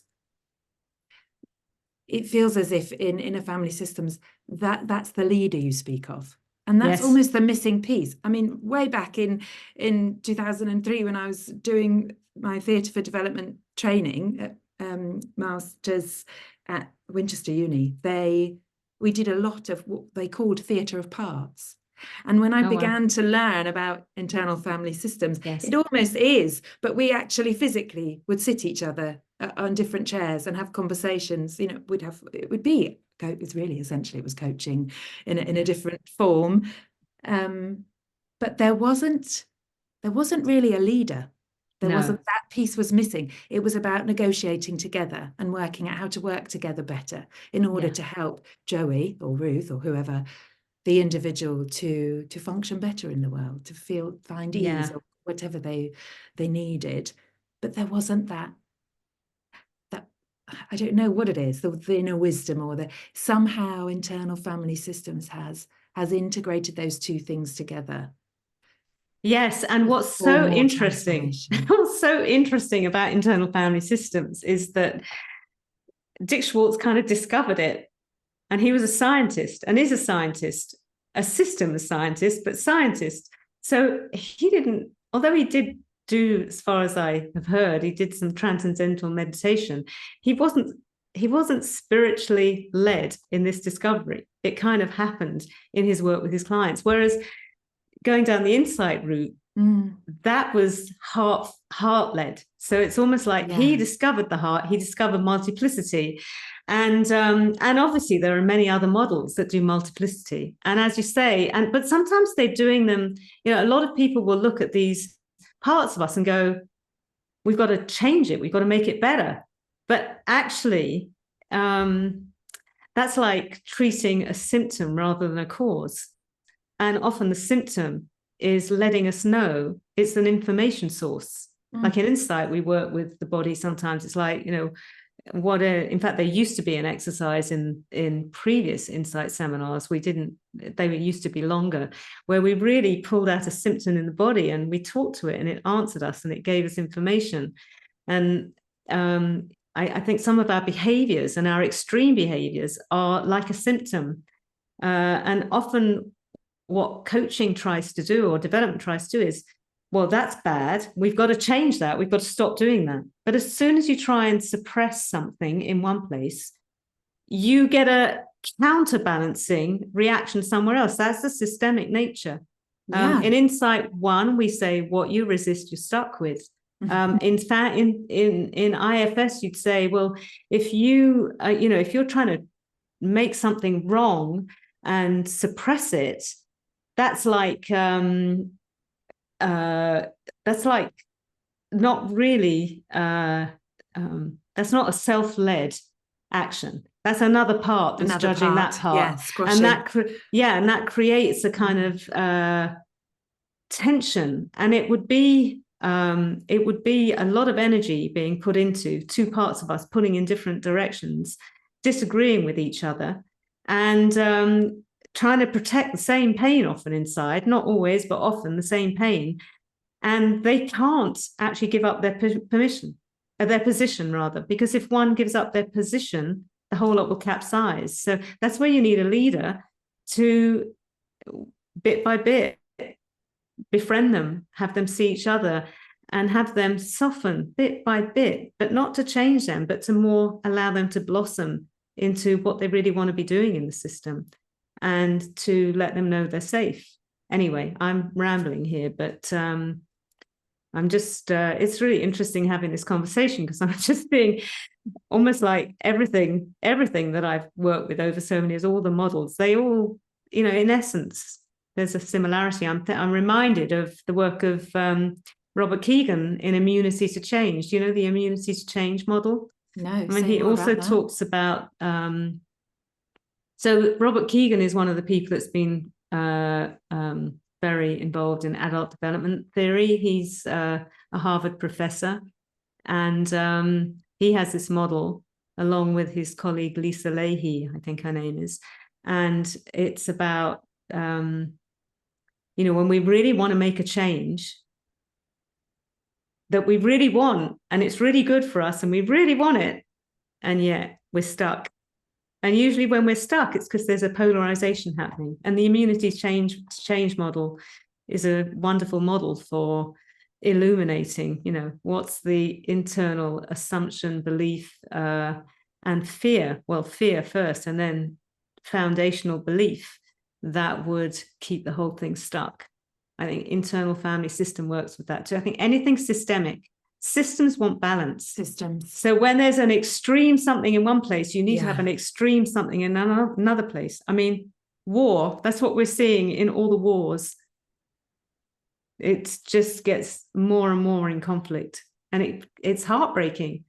But then, when you look at that and you think, what's the positive intent underneath? What's the fear underneath? What are they trying to protect? There's so much commonality in that place, but it's very hard once you're in that extreme polarization to, to let up. And that's where I think internal family systems is a fantastic model, because it gives the tools for, as we become more self-led, we create a space that includes all of it, and that enables kind of relief and possibility and healing, and then collaboration. So, by the way, my website, I've got these 2 websites that I did, and I couldn't have done those websites like I did them without internal family systems. And I didn't use it as a therapeutic tool for myself in this instance. I used it because a colleague of mine, when I was feeling really stuck, I started to work on the website. And this colleague of mine said to me, have you thanked your website parts? Or part, she said, singular. And as she said that, I suddenly had this flood of like many, many, many, many, many parts that were involved in doing this website. And so I drew them all on a big piece of paper. I started to just go, well, okay, who's in there?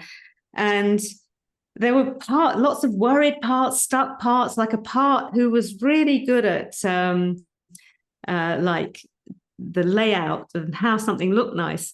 But when it got into that, it got really scared because it didn't know what to write in it. And then the worry of, I can't write. But then there was a writer somewhere else who got really thought that when the writing was happening, I had to worry about what it looks like. And another one who's like the proofreader. And anyway, I had a whole sheet of like about 25 different parts.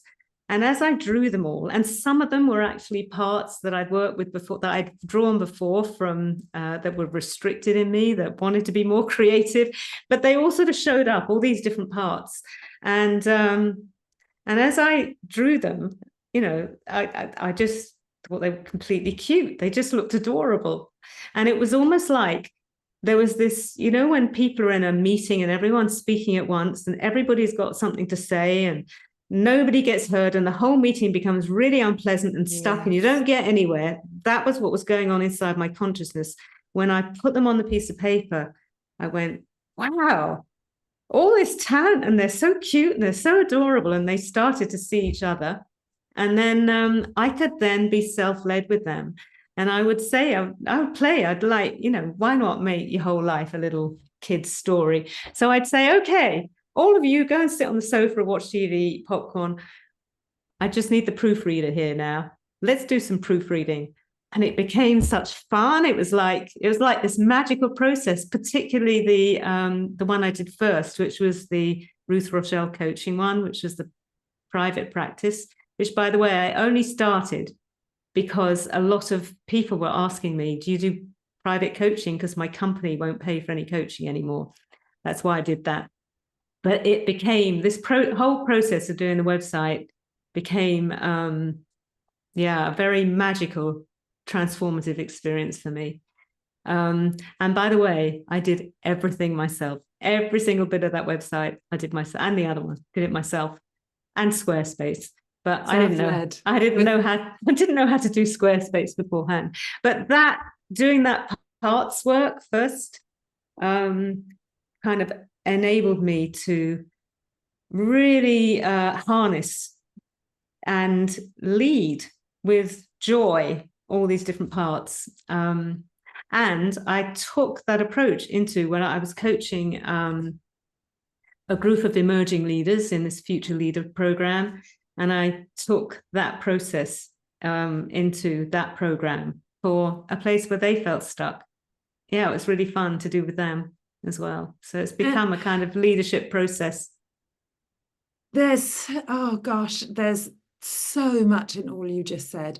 There's a playfulness, there's fun, there's games, there's this family, there's warmth, there's compassion, there's respect, there's leadership, there's a steadying from the cacophony to a steadying and a clarity, there's space. And that's all the work on yourself, which brings a lovely circle round to what you were saying about how important it is, if we're going to do this work that we do well, to really understand, work on, open yourself. To keep growing, to keep being at our own growth edge. Because, I mean, life doesn't stand still. And the context of doing this work is completely different from when I started. Anywhere you look at it, from what the coaching industry is to what business is and what businesses experience, to the environment that people are doing business in, to what people are living with, and also when I think about doing the Future Leaders work, the way I see it, my experience is people who are a lot younger than me have almost been born, in my experience, with a different consciousness and mindset than their bosses. And it's like, how do you keep that alive and really have them grow it, embrace it, collaborate with it, with respect to their bosses, not like a vast rebellion, because that doesn't work. And also to really honor what went before, which is a real systemic principle. So in all of that, how have you done your adapting as a practitioner? How do you do that growth, that adapting to do your job better and to enable those real, all these droplets of wisdom you're bringing in here that are just so useful to listen to from your experience? How have you really used it and harnessed it yourself to evolve your own work in such changing environments? Yeah, it's a good question. And I think the first answer is to keep working with myself, so that I am adapting to what, to what life's bringing me. And also not just what life's bringing me, but also what my, I'm older than I was. Like, I'm at a different life stage. How do you, it's like, can we all keep adapting to our current truths? So for me, I went through, I really love it. Going earlier, you said, can I skip 2 decades? There was a part of me that was saying, that would be great, because that was like my, the phoenix had to rise again during that time. Wow. Yeah. Now we have to go there. you skipped a big place. So yeah, I got married, and a huge love affair. It was wonderful in so many ways, and it was also really challenging in lots of ways. And I'm really not going to go into all the details of all of that, because I think that would be, we're recording, it would be, I need permission to go into the details. But suffice it to say, there was a lot going on.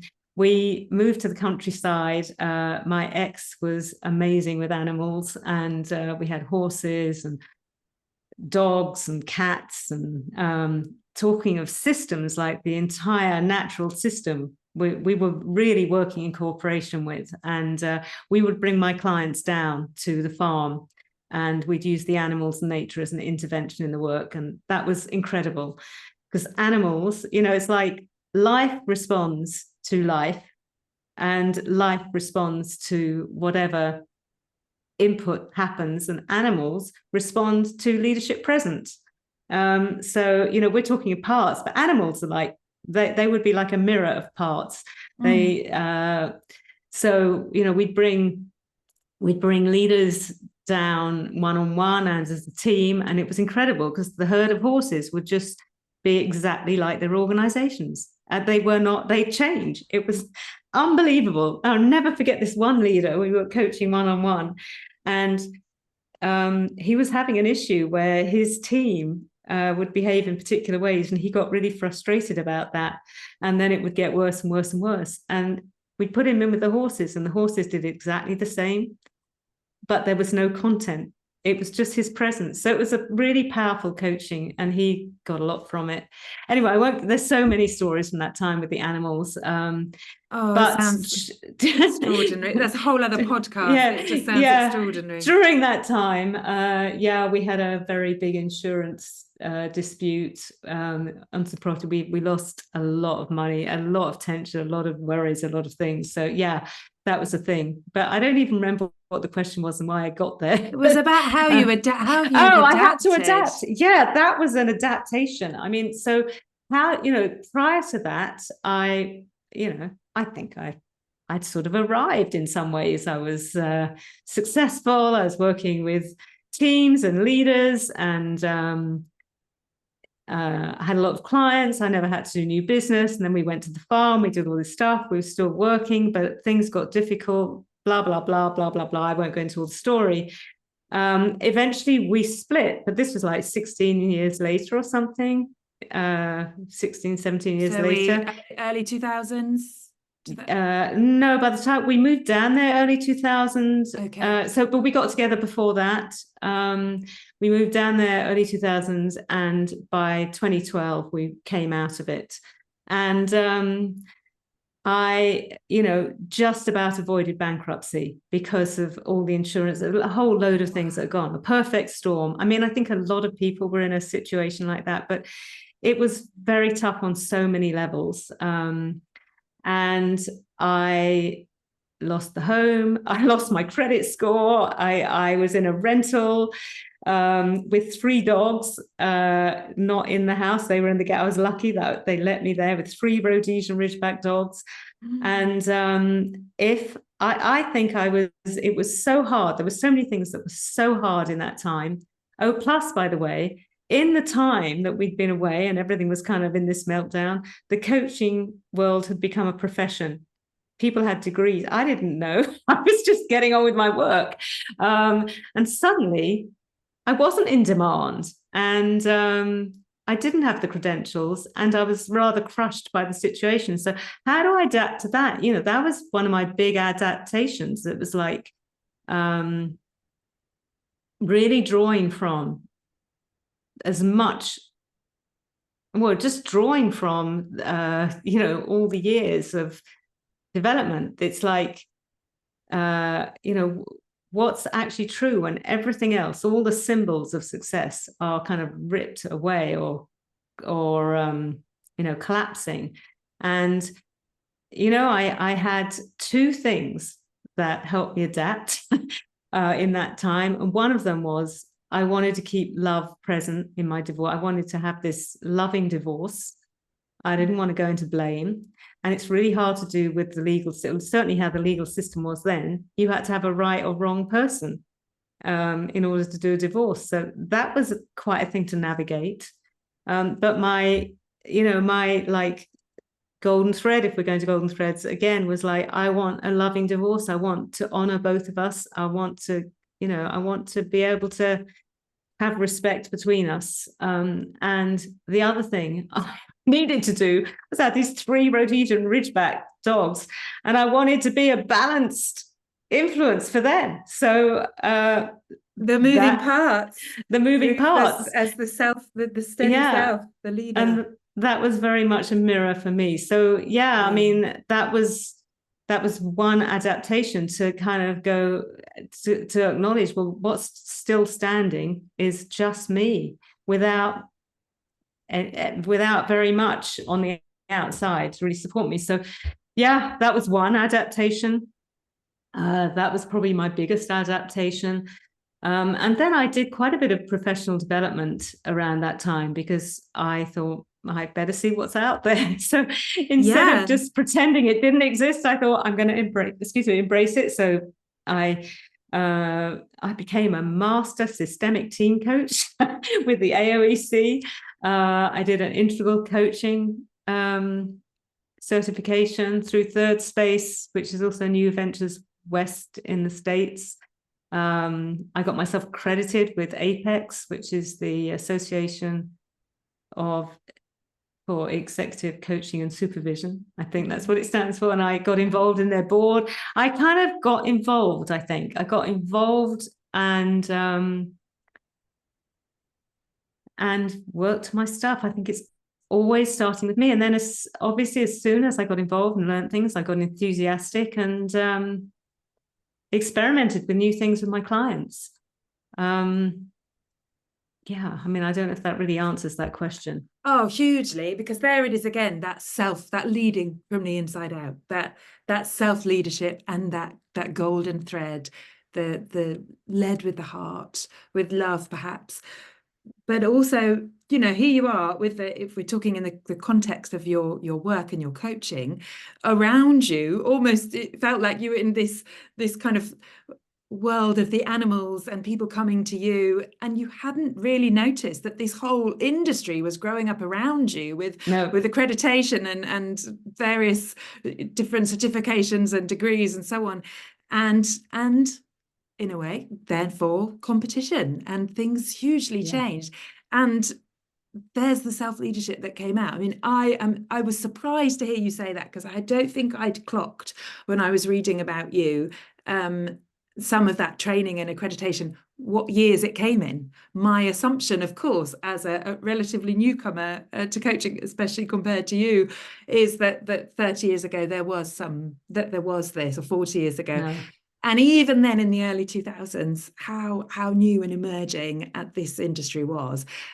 Yeah. And then, in order to adapt, you did what you said. You know, you came back to yourself and your growth, and you've gone out, because your list of certification, learning, the work that you've done, the boards you've been on, is long. It's a beautiful, wealthy, strong body of backing, that, you know, of credentials that shows you can do what you can do. And so I think that's really I'd almost say, dare I use the word on a coaching podcast, but advice, guidance, thoughts to share for other coaches is go out there, learn, in order to adapt, but do it from yourself, from that leadership, that intuition perhaps, or keep doing and I the think work. I think adaptation is for me it's not about changing yourself, but it's about cooperating with what's true now. You know, I mean, we all had to adapt and coach online, in which many of us are doing that. I mean, we wouldn't have been I think I was doing a lot of it before, actually, but a lot of people had to adapt. But I think we can get, in our protective styles, we can get very comfortable with what we're used to. And sometimes to our detriment. I mean, sometimes it's fine, sometimes you don't need to change. But, you know, if you look at nature as a metaphor, nature adapts in order to survive. And when we connect to our our life force, our vitality, and our unique gifts that we bring, it's like it bleeds us, I think. So it always starts with self. It always starts inside. And that's what I would say. I'd say if it's stuck, if it's intense, if it hurts, if it's challenging, In fact, in IFS, they call it a U-turn. It's like to first of all see what's happening inside, and then which parts are activated, and then to bring compassion to those parts. And I think without calling it IFS, I think that's what I've kind of applied in my life. It's like, and my way of learning and processing is very experiential. I have to work to be a scholar. It's like not my natural state to be a scholar. So I think some people learn in a scholarly fashion. We're all very different. So and a lot of the coaching industry became a scholarly thing and has become a scholarly thing. The credentials and how you show you're a coach can be quite academic. And actually, it's the same in the therapeutic world. It's like there's a lot of and I get it. I get you have to have some sort of standards and learnedness, and that's not really, that's all useful, but it's really about who are you and what's your authentic gift that you bring, that is unique to you, and there isn't anybody outside that can say that. And that's the spark. And then I think when we are sparked by our own authenticity, that's what sparks somebody else's, and that's what starts to ripple. And that's the systems and the balance you speak of. Yeah. Ruth, we are going to be coming to the end of our time together on here, and I'm conscious of that fact. I don't want it to finish. I want to hear more, but I also want to make sure that everything we've covered today is enough for you. There may be things that you would like to bring to this, bearing in mind the people who will be listening to our conversation. Any thoughts to share? Anything that we haven't touched on that you'd like to? Does anything come to mind?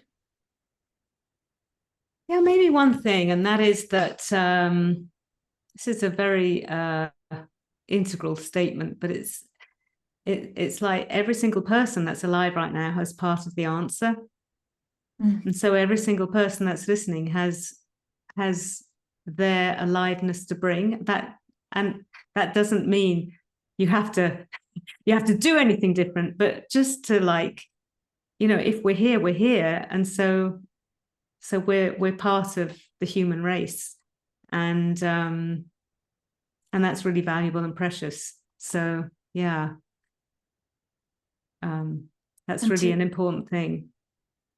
To new coaches who are listening to this, who might be just starting out on their coaching journey or facilitation or into this world of development, and bearing in mind that work on the self, the growth and the awareness that everybody here listening, everybody in our sphere has all the answers, or part of the answer, I should say. Where would you like to perhaps guide them towards, or any droplets of sparks of ideas, or anywhere you would like to signpost them?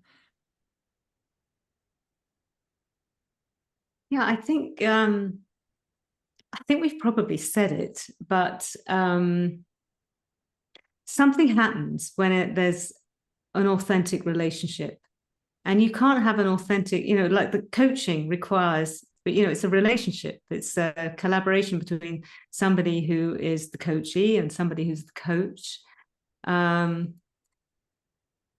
so the relationship is really the space in which expansion, healing, purpose, whatever the context of the coaching is, that takes place. So you can't really have a relationship unless you're being yourself. And so all the skills that we learn are incredibly valuable tools. But unless you bring yourself and your heart to it, and you're the only one, you have to bring who you are. And that's the gift. That's the gift. And so, yes, to remember that who you are with the intention for coaching and the particular gifts that you bring. And that doesn't require trying. It requires just being. And, you know, maybe people have heard this before. It's kind of obvious. But for me, sometimes when I put myself under pressure to try, I forget to be myself. And then it can be super clunky. But yeah, just know that who you are, you know, if you're listening to this, just know that who you are is the gift, and sort of trust that even while you learn your skills. Nobody can teach that to you.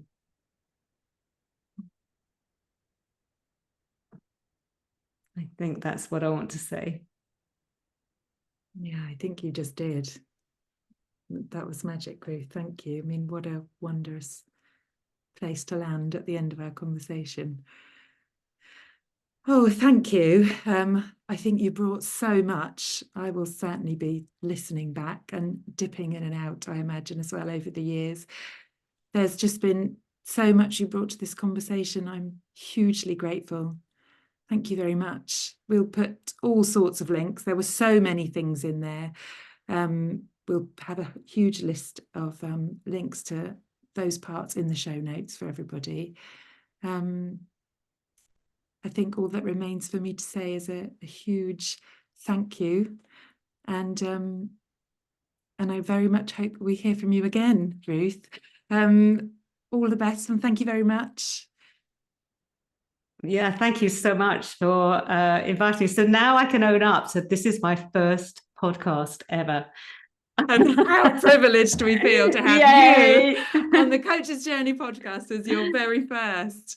Oh, I'm so pleased we invited you and you said yes all the way from the Isle of Wight. You've been hugely welcome and it's just been wonderful. Thank you very much, Ruth. We'll see you soon. See you soon. My pleasure. Can we carry on now? Yeah. Wow, it's long, isn't it? I suddenly there was a like 20 minutes ago. I went, oh, I'm feeling a bit tired. Wow. Yeah. Well, it said about a break. I wanted to make sure if you'd like. No, it's good. I think if I'd had a break, I might have. No, it was good. Lost the flow. You said sometimes about, oh, I'm rambling. I think you said a couple of times. I was like, no, you're just flowing. Just keep going. It's beautiful. It all is. Oh, that was just brilliant. Thank you. I think there might have been, we didn't talk much about the drawing, your aesthetic nature, but it kind of came into it. Yeah, it didn't. Stuff came in and yeah. I don't know what I'd say about my aesthetic nature. That was Carrie. I said to her, I said, look, 5 things, you know me well. What would you say? So she added that. But no, I think we covered the drawing. I said enough about the drawing, really. I love it that I was going to say actually, no, but that I can so feel it in you, you know, the imagination, the creativity, the playfulness, I love that because also, we love working and being with people who are similar, I guess, to us sometimes, don't we? Especially in a coaching setting. And I loved that in you from the start, from that Insight One where we were together. So yeah, I loved hearing more about that and how you use the drawing too. That's fascinating. You know, the weird thing is, I think I've done it for years. This is like an example of a part that has not been totally embraced by my whole system because I wasn't allowed to go to art school. My dad, my dad, bless him, it's like art wasn't a proper thing, and also psychology wasn't a proper thing, and that would have him worry and all that. So I never did it. I would have done a psychology degree, but I didn't, and I didn't go to art school.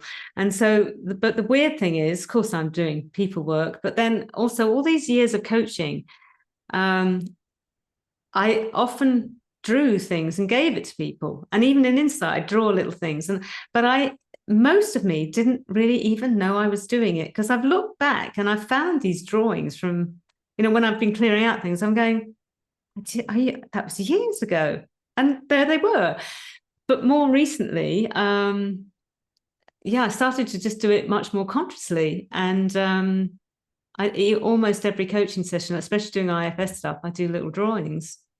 And people somehow I mean, only if people want them, but I do it for me. I do it as I go along, and they're not as polished as on the website. But yeah, I'll show you an example.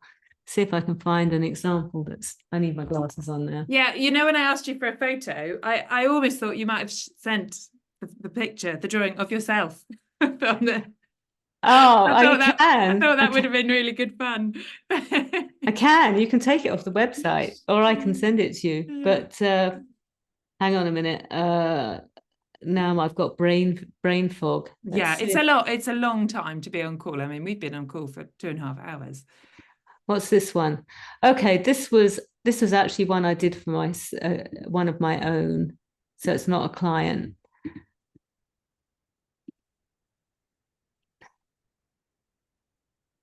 High alert, foresight, tired, falling asleep. That was just some of the things that were coming up in that session that I was having. This is my own. It's so interesting to me because this is what we were doing at uni, but we were performing them. And then we were pretending that, say, High Alert would still be there, and I'd come round and be kind of lazy Joey, and I'd talk to High Alert, who's I'm imagining is still there, but I'm then in kind of what I ended up calling strategic laziness. But you know, I'm that lethargic, lazy kind of, you know, and we talk and negotiate and say, well, could so and so take charge for a bit here and at this point? Yeah, it was, but it kind of, when I heard of internal family systems, I was like, oh. There's all these links. Well, there? yeah, wouldn't it be amazing to? So I did go to a workshop that was family IFS with constellations, and that was quite interesting because she was using the IFS model, but she was having you know, she had a load of people, and the person with an issue would actually pick representatives. Do you know, have you experienced constellations? No, and I'm just looking at your link here, but yeah, no, I haven't. Yeah, that wasn't with him. That was a woman called Ruth Culver, another Ruth. She's an IFS practitioner, but she uses constellations. So that was a bit like that. But yeah, I mean, what did I do in an Insight 2? I was facilitating Insight 2 in Bulgaria, and now I'm working with internal family systems. I can't help but bring that in as well. So we were working, you know, I was working with a person, and they were getting in touch with different aspects of how they limited themselves. And at some point, I invited them to choose people to represent. You know, I said, who would be, you know, just like you were doing constellations, who would be willing to represent these, because they were kind of nasty things. So people were, and they got chosen. I said, yeah, well, just, you know, I just had them be those things. And then I had the person have compassion for them. And it was so powerful because it's like they were seeing their own inside out. And of course, the people they chose, it was perfect because they were also working with it. And, you know, that's how the system kind of works. But yeah, so I think Insight too. Yeah. Come to Bulgaria. I might be doing one at some, I don't know if I will. They haven't asked me yet, but I think, you know, Rossi said she'll probably ask me again this year sometime. Yeah. I've paid for I paid the deposit for the UK one, but it was the one that was cancelled during COVID. And did you ever get it refunded? No, I didn't actually. It might be long gone now, but I understand that. But and then there was another date where it happened, and I couldn't because I work a lot in Nepal, and I was there. So yeah. Anyway, so what kind of coaching are you doing? Tell me about your coaching practice and how you work. Yeah, well, I do two different things. I've founded an organization back in early 2000s called Freedom to Learn. We're an education charity. We do a lot of work in schools in Nepal and at that point in India as well. But again, it's systems. It's all about systems. But the aim is to ensure that each school really becomes the thriving heart of that community. And in order to do that, I bring all of the theatre for development, personal development stuff. And that's how it was. But I didn't really know what I've never heard of coaching. I think I've heard of life coaching, but I wasn't really sure. But then Insight in 2017, I think it was, I can't remember the dates, but I first met Ben Carter, and he was a coach. And I Yeah. was like, oh, and also at Insight, there are some things that I did on my Yeah. for development training and that I've since used. So it was really interesting. Oh, this is used in a complete different context. Oh, this could. So Yeah. it's about being able to take those frameworks to different contexts. So then I did it quite a lot with schools in the UK and as well with young people and with smaller children in facilitating workshops. And then after Insight, really, Insight made a big difference to me. I started doing a private one-to-one coaching. I got a coaching certification with strategic intervention. Mm. Now I do one-to-one, but I do it not like this. I either do it on the phone, like on the telephone, or sometimes in person in a room. But because I still work with Freedom to Learn, I do half of my week with that and half of my week coaching. But it's a small practice, maximum 6 people really at any one time. Yeah. So that's what I do. Yeah, mine's a small practice these days too. All my work fell off a cliff. You know, most of my clients were tech for over recent years, and I've gone from being over busy, like almost looking like I couldn't cope with it all, to bit by bit with. I mean, it kind of dipped at the beginning of COVID, but then it came back. And then once the Ukraine war started, and and also that also coincided with so most of my clients were fintech and the government loan thing ending and finance stuff. They've all been really struggling. Right. Wow. And even the PR company that I was working with, you know, a lot, you know, like a lot of these clients were really long-term, ongoing. And yeah, it was like the PR one. I mean, I'm still on their website as their coach, as their leadership coach, but you know, they serve the tech industry. So it's just been like that. So that's also why I did the you know, the personal coaching website, because people were asking me. And also I thought I never said yes, because it's like, well, I've got too much work time. So so last year was quite a lot of reflection, kind of just about surviving financially. Still, you know, it's a funny old time, but I'm starting to, I've got a small practice now of individual. I mean, still got one business client that's continuing at the moment, that's already been paid for. I don't know where my work in companies is going to go. And then I'm wondering, am I coming back to my roots of pure personal development? I think I will still do work with businesses, but it's really been an interesting, not quite a year yet, of things changing. You know, you said about the bubbles coming down those decades ago. I feel like last year was a year of many bubbles that were more like shaking things up. So many people. I really noticed through my practice of work, but also my own. I mean, I'm in the midst of a horrendous divorce. I don't have anywhere to live at the moment. So you said about, I must admit, you said about little things trigger. You know, you said about a name triggering you. You talked of respectful, caring divorce. And I was like, oh God, failure. And so many people I work with last year, and just so many friends. It just felt like a really shaken up, shuffling about world. Not just us, is it? I mean, I'm talking like Asia, Nepal. Yeah. You know, well, the world is Israel, in a tumultuous state. It's really, it's a good word. No matter which way you look, and it's almost biblical what's happening. I mean, we've got wars.